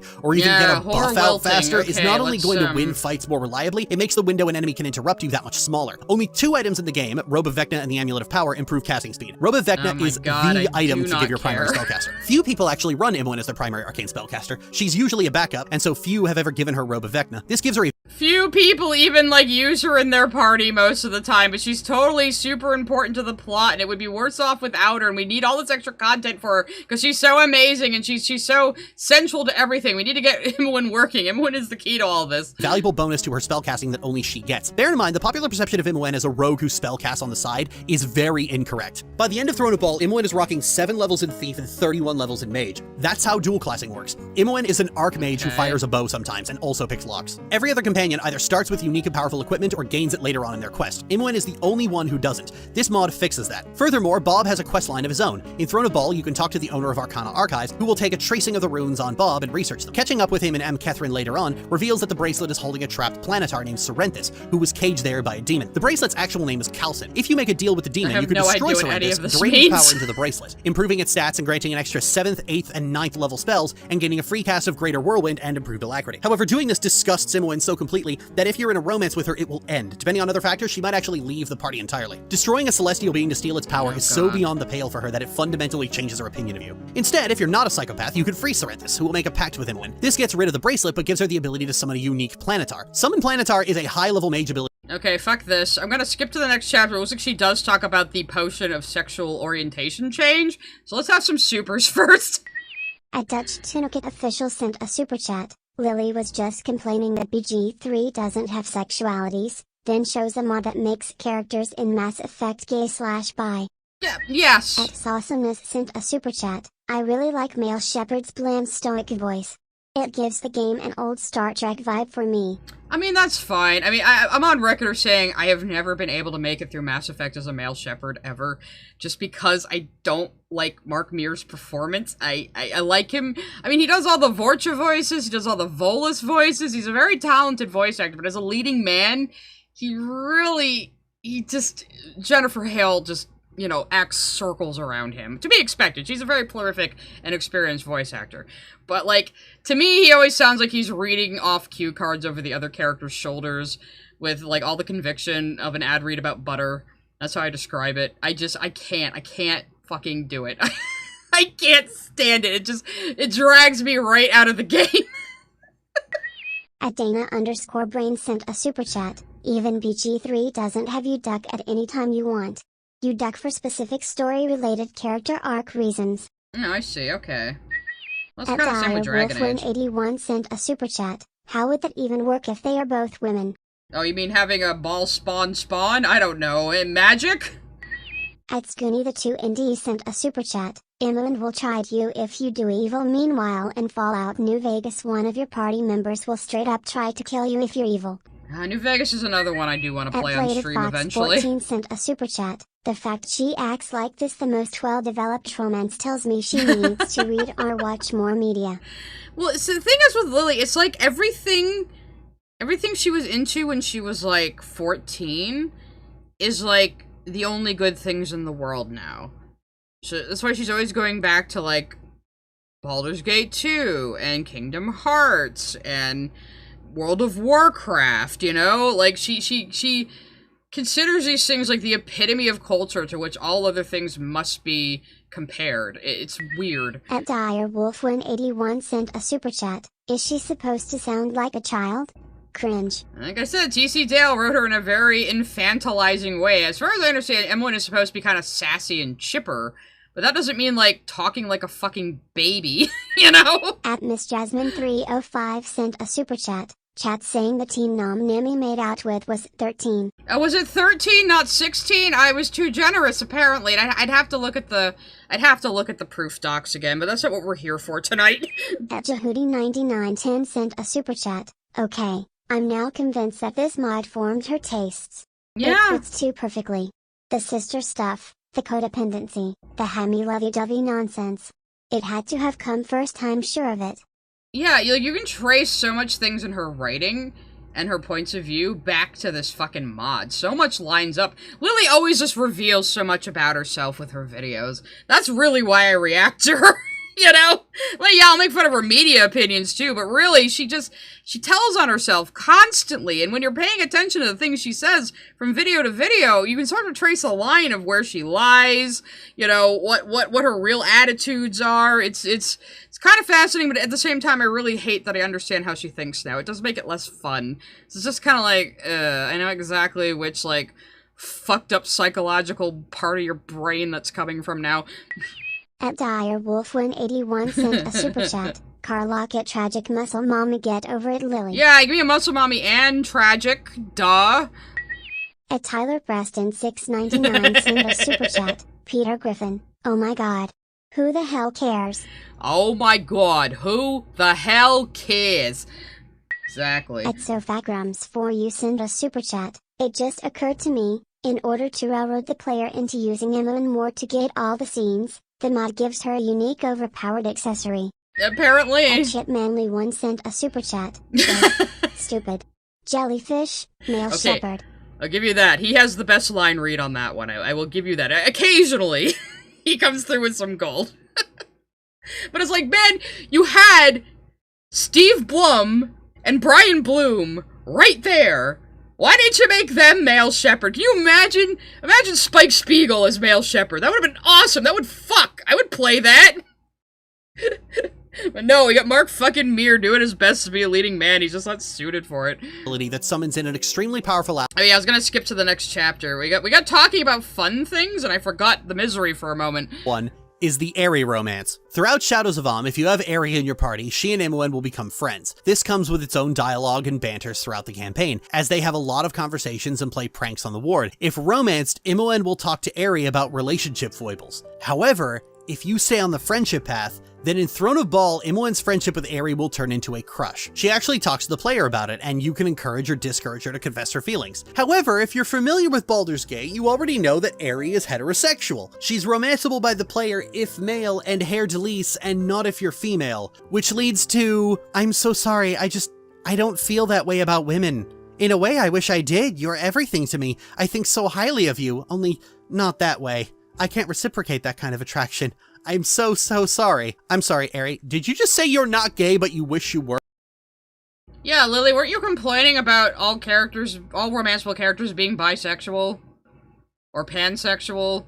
I mean, you could argue, you could probably argue for Baldur's Gate 2, it is a bit of player sexuality, which is kind of eh. I prefer when characters have set sexual orientations. It kind of makes me, especially with Dragon Age, it makes me, like, replay the game to do a particular romance. So I make a whole new character and I play a different way, and it can be really fun.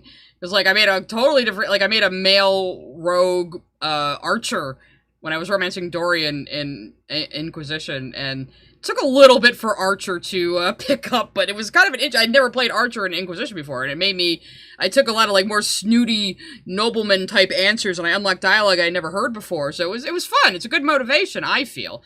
But, like, even in Dragon Age 2, where you have 4 main love interests and they're all bisexual, they all express bisexuality outside of you, the player character. So it's not just like player sexuality, but that's like a whole other conversation. But you just fucking said, you hate when the characters are all pansexual, so this shouldn't be a problem, Lily. Except the magical potion is kind of a problem. Let's see what you're gonna say about that.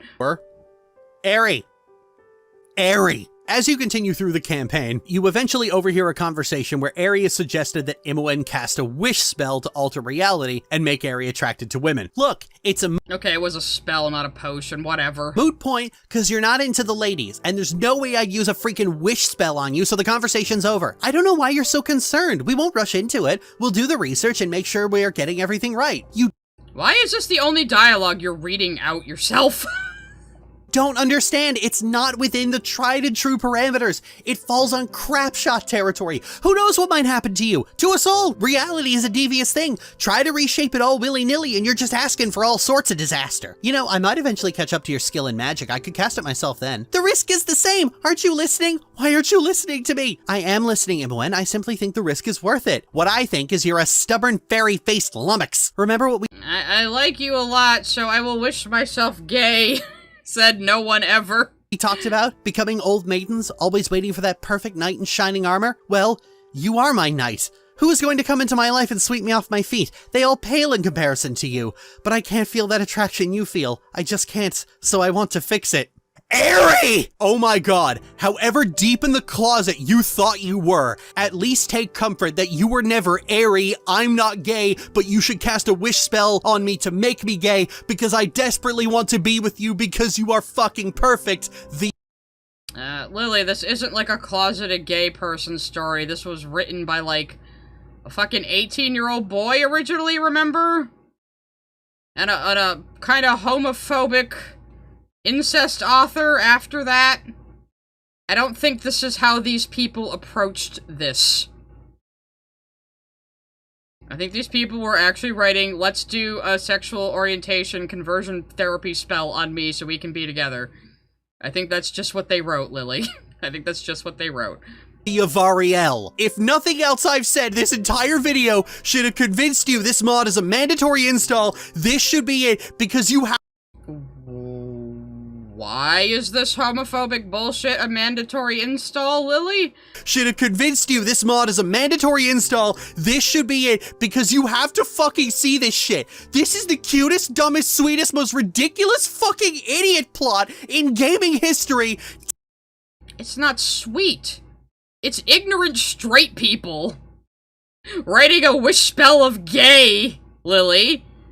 Why are you trying to, like, she's like, well, if the incest didn't, I haven't done my Lily voice this whole time, if the incest didn't convince you, then this magical conversion therapy spell should convince you that this is absolutely needed to play the game all the time.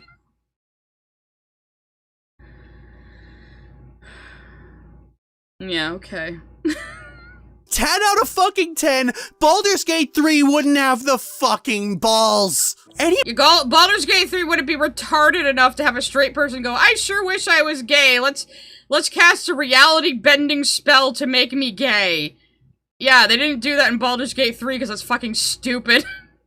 And that's a game where you can fuck your partner as a bear. Anyway, Imoen later asked the ward what she thinks. If you encourage her, nothing comes of it until the epilogue. What did... Oh, so nothing even happens to the epilogue, so how is it cute and sweet, Lily? So you talk about this, it's never brought up again, and then it's mentioned in the epilogue.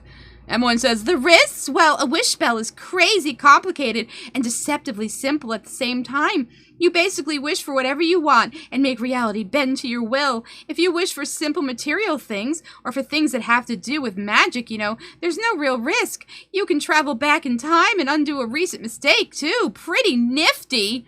I would say going back in time is much more damaging than changing one bitch's sexuality with a magic spell. I would say time travel is pretty risky, Imoen.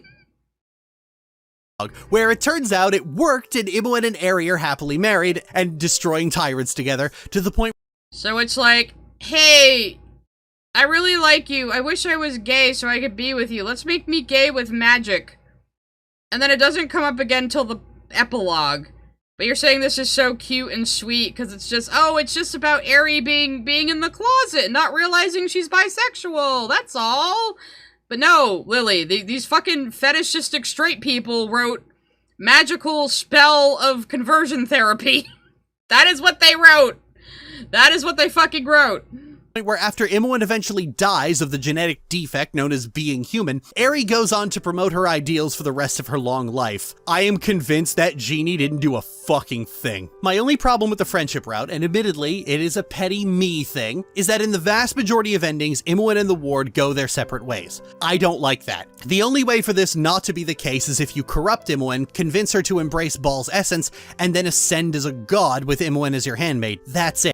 So, the only way to keep her around is if you turn her evil or fuck her. So either make her evil or incest is the only way to keep her in your life. So this is that why you're saying, oh, well, you see, you just have to do the incest route, you know? Because Imoen is just so important. You basically have no other choice but to do the incest, guys. It's fine. It. If you do the friendship route, don't do the Aerie romance and remain mortal, you just get her base game ending, which is about the same. She and the ward part ways seemingly forever, and that's just, it's so sad. No, I don't like, it's sad. No, I don't like that. No. I don't like you trying to sound cute and quirky, Lily. It's absolutely repulsive. Oh, that petty grievance aside, the last thing to touch on is the music. Both the Shadows of Amn and Throne of Ball segments have their own unique soundtrack. I was thinking of skipping this for a hot second, but Lily's weird about music. She's as weird about music as she is about media. She doesn't seem to understand it.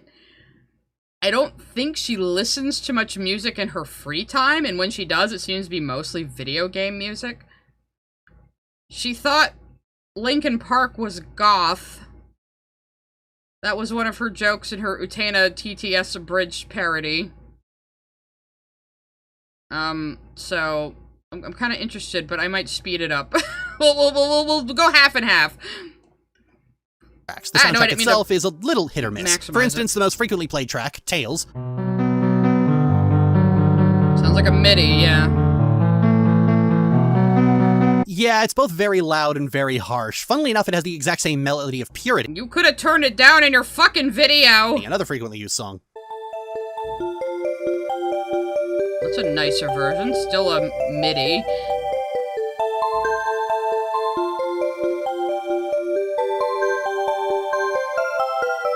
Purity even has its own reprise in Throne of Ball. Oh, now you know what a fucking reprise is. Now you know what a fucking reprise is. You didn't understand what the fucking reprise is when you were talking about the Steven Universe movie. Steven Universe mentioned! And another track, Breakthrough, has the same melody running alongside it.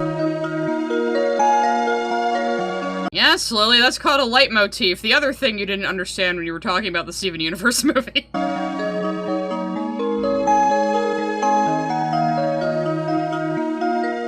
So I guess in the absence of a real theme, we can call this Imoen's leitmotif. Yeah, this mod is so expensive it gave Imoen her own leitmotif. Now you know what a fucking leitmotif is. Now you know what a fucking leitmotif is. The Ares segments in Throne of Ball have their own theme as well, which is actually a piano reprise of Ares' already existing romance theme.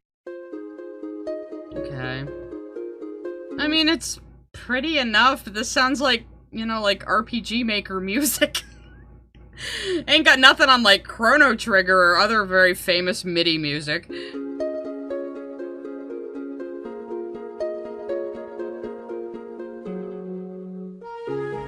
No, she didn't mention Steven Universe. I did. That's what I was joking about. Usually when Lily mentions Steven Universe, I go, Steven Universe mention! But since I did it this time, might as well.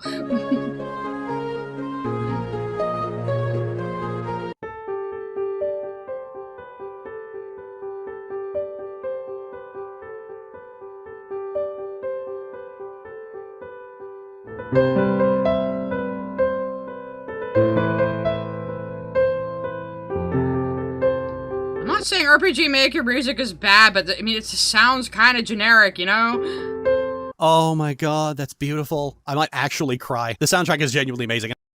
Really? Like, there's so many video games with so much better music. Even MIDI music, Lily. Even MIDI music. What? Hold on, since I mentioned it, Chrono Trigger sound... God damn it. Yes, I was watching Ruin Leon before stream. Go away, Leon. We don't need you right now.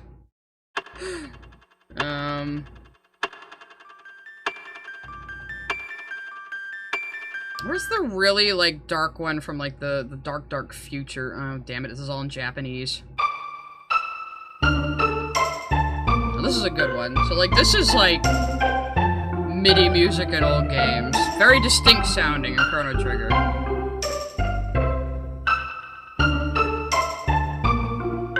And, of course, they had very limited sounds they could do. But this was Super Nintendo, not even PC.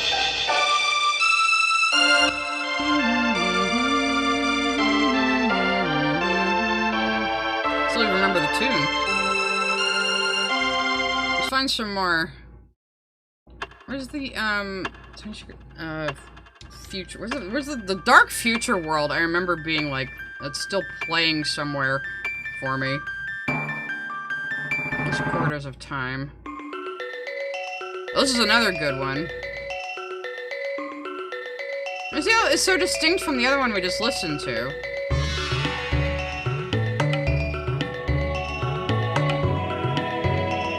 This is some classic-ass MIDI music, man. You want the FF6 intro? Why not?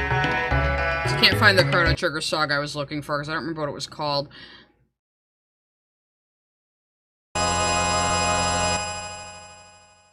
Classic. Classic SNES music, man.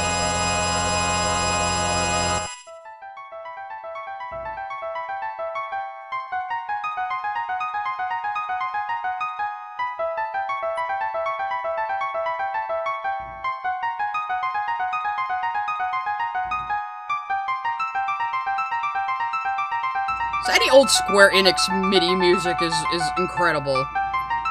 They really pushed it, as they used to push technology a lot back then.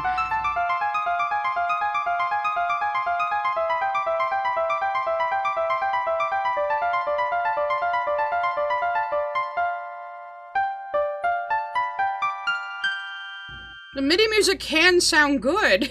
That's the thing. It can sound very good. Ah, yeah. You gotta love that bass. It's almost like a horn section, you know? This is real composition. I think this is like 5 minutes long, though, but I think I made my point. Let's just try to finish Lily's video. And not just because it came with a full fucking soundtrack at all. Some of the songs— Oh yeah, FTL has really good music. I've played FTL a lot. I'm very bad at it. I've never actually, like, finished a run, but I do enjoy it. Quite moving and really fit the mood the story is going for. And then others are, Dawn.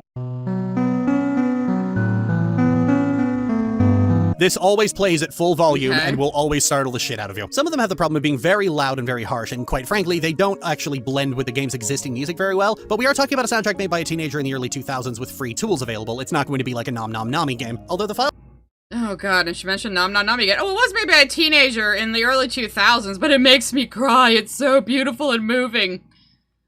It can't be both, Lily. Those are simply OGG files, so you could replace them. Imagine if instead of the Dreamworld music, whenever you have an— Yeah, they're OTT files, so you could either adjust the volume yourself, or you could just remove it from the game if it startles you, Lily. It's very easy to solve this problem. When Dream, you just hear something's wrong. I lurk behind your soul in the very fiber of your being. I am the only thing left when mind and reason are stripped away. This would be perfect for a friendship route playthrough where you want to view the dreams as a corrupting element of the taint and not a moment of self-reflection, especially when the dream Imoen bold-facedly tells you that's what she is. Now, while we've exhaustively gone through the subject matter, you may be surprised to know that this is actually not why this mod is so infamous. Look, cards on the table, incest is not as contentious a topic in storytelling as some people like to think it is. 20 million people tuned in to watch the Game of Thrones finale, after all, and an audience— Yeah, the incest in Game of Thrones is depicted as a bad thing, Lily.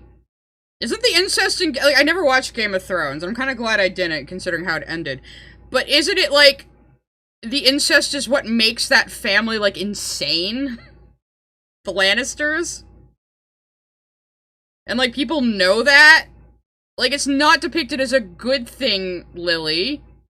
So yeah, incest is a contentious subject when you have an incest erotica writer writing your fucking incest mod.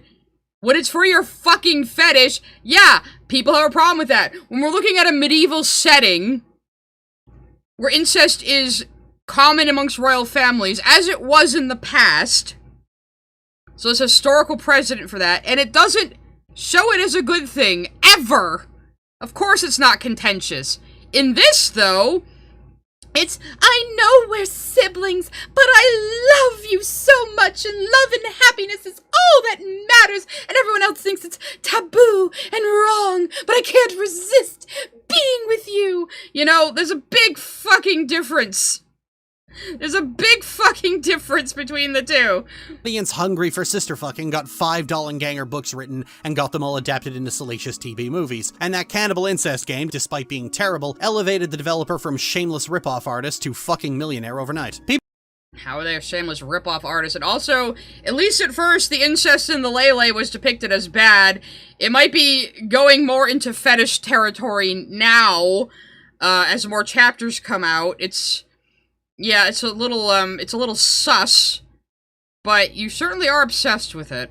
People like you, who retch at the subject, involve in self-protective spewing of the same 3 jokes, and people like me, who are ambivalent at best and apathetic at worst, are a minority. Okay, so I guess she knows ambivalent and apathetic are two different things. Good GG, Lily. So, again, if you are nauseated by the idea of incestuous romance, that's a you problem. You're not based an adult like Lily is. You're just a stupid performative child if you find incest disgusting. Mm-hmm. And has been proven so many times. No, the mod was infamous because when it first released incomplete in 2003, it was about what you'd expect from a teenager in 2003. Corny as hell, cheesy, very over-the-top and melodramatic, and containing a dozen different dialogue options that amount to try and force yourself on Imoen, and she turns into a glowing silver mage version of the Slayer and kills you with ghosts. And yet you said this. This was the best video game scene ever, Lily. You said that earlier. This whole, where you chase Imoen down to, tickle her relentlessly, and then one of your options after you have her down on the ground under you with her saying, no, no, stop, stop it. One of your options is to, undress her. And you said this was great.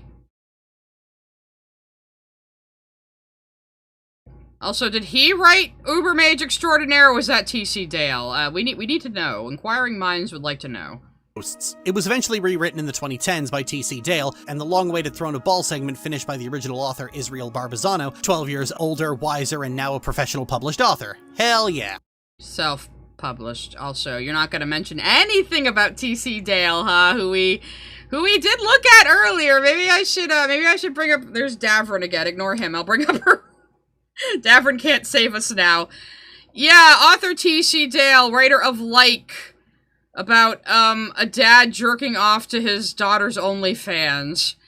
And, who also wrote The Rape of Imoen, a short story about her being gang raped by orcs, and then liking it later and fantasizing about it. Definitely only has the purest intentions in this mod, this author. Yeah, totally. The original version was still available for download until the site went down earlier this year, which is an amazing commitment to preservation. I don't even like keeping good videos up that are older than 10 years. You can even play that version yourself, although you might need to track down or pirate. What, have you deleted videos over 10 years old? So when your Steven Universe's garbage video is over 10 years old, will you remove it? The original pre-enhanced edition version of BG2. It's a fascinating relic of early 2000s youth fanfiction and all the cringe therein. Then again, the mod is... Well, I mean, she mentioned T.C. Dale, but she didn't mention anything about T.C. Dale, is what I mean. What exists now is no less cheesy, silly, or heartfelt. It's just not as superficially edgy. Anyway, that's the most controversial mod in RPG history. Although, if we're being completely honest, Saraleth really should be the one holding that title. Sequel video. No! Wow, how completely unfunny. If I haven't completely alienated you with this video, support us on Patreon! Who's us? You had your channel called Lily and Michaela for a while, and then you kicked your wife off the channel. Michaela Orchard, my loving wife and worst enabler who provides all the lovely art of Ari and Immy, these being the two married siblings. Seriously, look at them, they're so cute. She draws so much Imoen just because she's my fave. Oh, here's her sister. Courtney Pete, if I hadn't needed an escape from her sexual abuse of me in the first place, I never would have played this LMAO.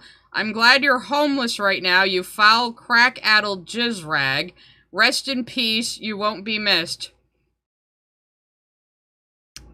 So she just called the sister, the younger sister, who has alleged that Lily sexually assaulted her when they were teenagers, just called her a jizzrag. And of course, by this point, she has Uno reversed things. And now she says, no, actually, Courtney raped me. You know, she was also bragging about how she could beat up Courtney when they were kids, but now apparently she was just too frail. Too frail and weak as a 15-year-old boy. Mm-hmm. Yeah. Okay. Okay. Sure. I do have a theory that Lily only played Baldur's Gate 2 because of the incest mod. That is really what it's feeling like to me. Because again, she acts like it's She acts like it should be hard canon. Like, the game is just unplayable without it. Of course she thinks this is a good look. She's fucking insane. So, yeah. Yeah, we're definitely gonna need a palate cleanser after that, so, let's get rid of all of the Lily stuff now, and I'll take some super chats and put the music back on! Let's just, we'll put it on my calming background for a little bit. At Kalen Zero Chan sent a super chat. In ME1 Mir was supposed to be the placeholder from Shep's voice, but they liked it so much that they kept it. So 2 and 3 are emo better than 1 lol. They shouldn't have. Sorry! Super chat. Just when I thought she couldn't get dumber. Jesus. Yeah. Lily, no matter how dumb you think Lily is, she's dumber. Wolf181 sent a super chat. Because sexuality changing shit is weird, Lily. Yes, it's extremely weird, but she's acting like the character was just closeted, and it was, like, completely Fox 14 sent innocent. a super chat. I've seen better written Skyrim joke mods. We need an overhaul mod for Baldur's Gate 2. A super chat. Or I could just play the game as it was made and enjoy what the original writers did. I try to play, and I realize I need patience and trial and error. I mean, it is an old CRPG, they're pretty hard. A super chat. Not a RPG, but old school RuneScape has awesome MIDI music. I've heard some of it, yeah. At Sawesomeness sent a super chat. Comparing Squaresoft music to RPG Maker music is like having Mike Tyson fight a crippled kid. Well, it wasn't quite RPG Maker music, it was the guy's original score, but... 9910 sent a super chat. There's an entire genre of music called Dungeon Seath that's just fantasy MIDI. It's so good. That sounds kinda cool, actually. At Hikaru9624 sent a super chat. Lily, why are you defending this when history shows it's bad and extremely harmful? Mad King George wasn't called such for lols, you know. Well, her logic is, well, you all liked Game of Thrones and there's incest in that, so what's the problem? Like, seriously. At Sofagrams 4 you send a super chat. Notice how it's always siblings and never parents. Notice how it's always sisters. Though I guess in her recent Into the Void one, it's a brother and sister, so sometimes it's brother and sister, and she relates to Andy from the Lele, so she says, so take that however you will. At Denmark1226 sent a super chat. I skipped the last 10 minutes because I just got home and I had to pause a couple times. What'd I miss? You were probably spared a lot of pain. At the _space frog sent a super chat. So Imoen Mod can make the friggin' frogs gay? Yes. Eyebrow emoji. What makes the friggin' elves gay? At Hurtworks sent a super chat. She escaped abuse with Ancestors 2 per mod. Yeah, she escaped apparently incestuous abuse by installing an incest mod. Is her logic there? Obviously, she's not the one obsessed with incest. So now we need a palate cleanser now. And I don't know about you guys, but me, since it's America's birthday tomorrow, I'm feeling pretty free. I want to introduce you guys to Jake Singh, because I've been watching him lately, and he's fucking hilarious. So let Miss Jasmine's super chat go through them. At Miss Jasmine 305 sent a super chat. So she's not only lying about Courtney but also willingly telling her audience that she likes incest now cause she was a victim of her sister, but it's okay cause the incest mod is good? JFC what? Yeah, I would actually probably have to watch this video a couple more times, untangle the web of stupid. That is Lily's attempt at a point. But now we're gonna have a palate cleanser because it's the 4th tomorrow. It's America's birthday. We're gonna play Jake Singh is this kid. He's Chinese American and all of his content is joking about, you know, being Chinese American. So he puts on a cowboy hat and becomes uber American. It's so fucking funny. This was the first one I saw of him. Hey Jake, Happy New Year. The fucking eating Cheetos with chopsticks, thank you. bro. What's your New Year's resolution? 我想更加美国一点。 Oh, really? How are you gonna do that? Howdy. God bless America. Ford Mustang. Super Bowl. What the heck? What the hell is a kilometer? I'm gonna turn these up a bit. The fucking knee howdy gets me every goddamn time. He's so fucking funny, bro. Here's another good one. Hey Jake, come here. 你 Look, 好， wouldn't this be cute as a Christmas gift? 那挺可爱的。 Yeah, and it's like buy one get one free. Free？ Whoa. 啊，对不起，你不要说那个字。 What word? Free? Amen。 Okay, well, I wish this came in like red. Or like white. Oh yeah. Or like, you know, blue maybe? You know what? I can't afford this anyways. Afford? Hey, howdy. You said afford? Afford what? Raptor? Mustang? God.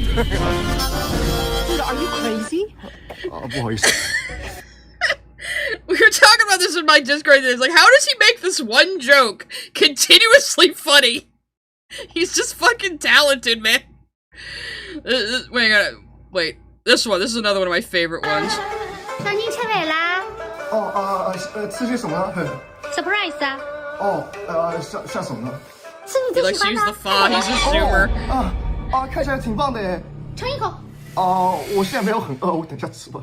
你现在给我吃，好吃吗？多吃点，多吃点，多吃点。好。多吃点。Damn, that's a good cheeseburger. 你好。你看，我就是大白。Can I get some fries with that? Am I right? God bless Super Bowl. 不要再吵了，不要再吵了。Oh my god.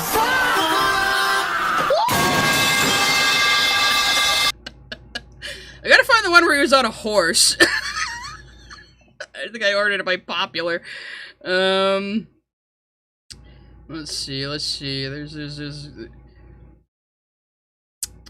Where was the one where he was on a fucking horse, man? Was it this one? I don't know. I don't know if I've seen this one. Let's just watch that one. Happy holidays! Here's another parking lot review. 哎，你好，哇，你不是那个停车场姑娘吗？你超漂亮的。I think he's crossing over with somebody. 那听懂中文吗？ I'm from America. Oh, America. 你好的 my fellow American. All right. Oh yeah. What's that? I'm checking the breeze. Cause you just blew me away. Goddamn. Oh, thank you. I'm bad to the bone. Bad. Merry Christmas, you filthy animal. Oh, thank you. What's in here? Ford Mustang. 新年快乐。我不要！ You shut your stinking cornhole! I'm the one who this world. Anyways, I like how this parking lot has free parking. So sometimes it's like the hat takes over his brain. Yeah. It's funny shit, though, man. It's funny shit. I love this kid. Where was the one where he was on a fucking horse? Maybe I can just search for haunts. Oh, hell, it was this one. Yeah! Maybe it's not the one I was thinking of. No, it's not even the one I was thinking of. Damn it! Oh, it's this one. Yeah, it's this one. Jake. A fellow American. Who are you talking to? Just thinking out loud. Jake, please. It's been 2 months. Just come home. Home? I am home, goddammit. Jake, please, you have to quit. Quit? What is that? Like a British thing? Am I right? Jake, you don't need the hat. I know you're in there. 你好 What are you doing? 小笼包 Okay. Stop that! Okay, 新年快乐 Ford Mustang. What the blazes? 是 No! 是 No! 师哥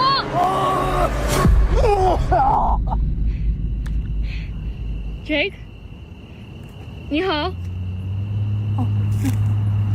你好你回来了哦 Jake 你为什么要这样你不喜欢当中国人吗没有我很喜欢当中国人我非常感恩那为什么我就怕这些人不接受我 Jake 你在这里长大你本来就是美国人 Yeah, this lore. Being an American doesn't come from the hat It comes from your heart You're right Yeah I am I belong here Yeah Super Bowl Taylor Swift. Yeah. Yeah. Yeah. Cheeseburger. Yeah. Give me the hat. Oh, okay. There. You're free. What? Oh no. Now hold your horses. This hat here ain't big enough for two of us. What have I done? God bless. Yes, indeed. There was one more. There was one more that was really funny that I want to show you guys, but you should definitely. Was it this one, Robin? Hey, you there. Yeah, we go. 你好，你是谁？ Give me all your money or I'm gonna hurt you. 我身上没有钱，我没钱。 Don't try to be a hero. 你不要小看我。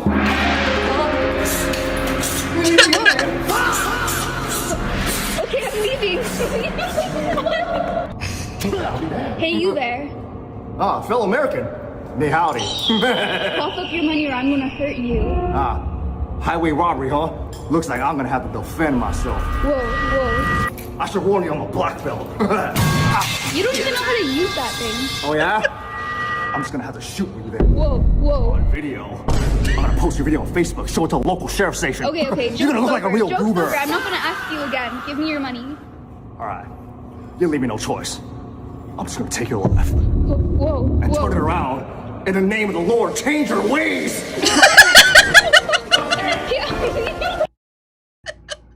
So, yes, that is Jake Singh. I highly recommend him. He's extremely funny. I love his shit, man. I love his shit so much. Makes me feel real American, you know? At Shock Jumping Walrus 6744 sent a super chat. He mastered it. He did, and he crosses over with a lot of these other Zoomer characters who are just kids running around LA with their cell phones making peak. It's like its own genre. At Direwolf181 sent a super chat. Don't get it. Maybe my sense of humor is broken. Oh, it's just like he becomes uber American when he puts on the hat. I don't know. I find it's silly funny. It's silly funny. And the knee howdy gets me every goddamn time. This reminds me of that one Kids Next Door episode about the mustache making all the kids into Western cowboys. It's a bit like that. It's a bit like they treats the hat like an SCP. It's so funny.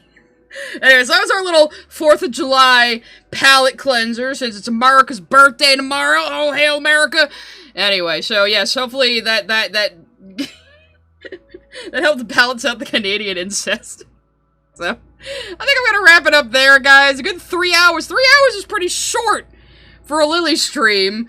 But I guess when it's not a piece of media I need to correct her on, it can go a lot faster, because I'm just sitting there with all the Baldur's Gate lore just washing over me like, I don't care.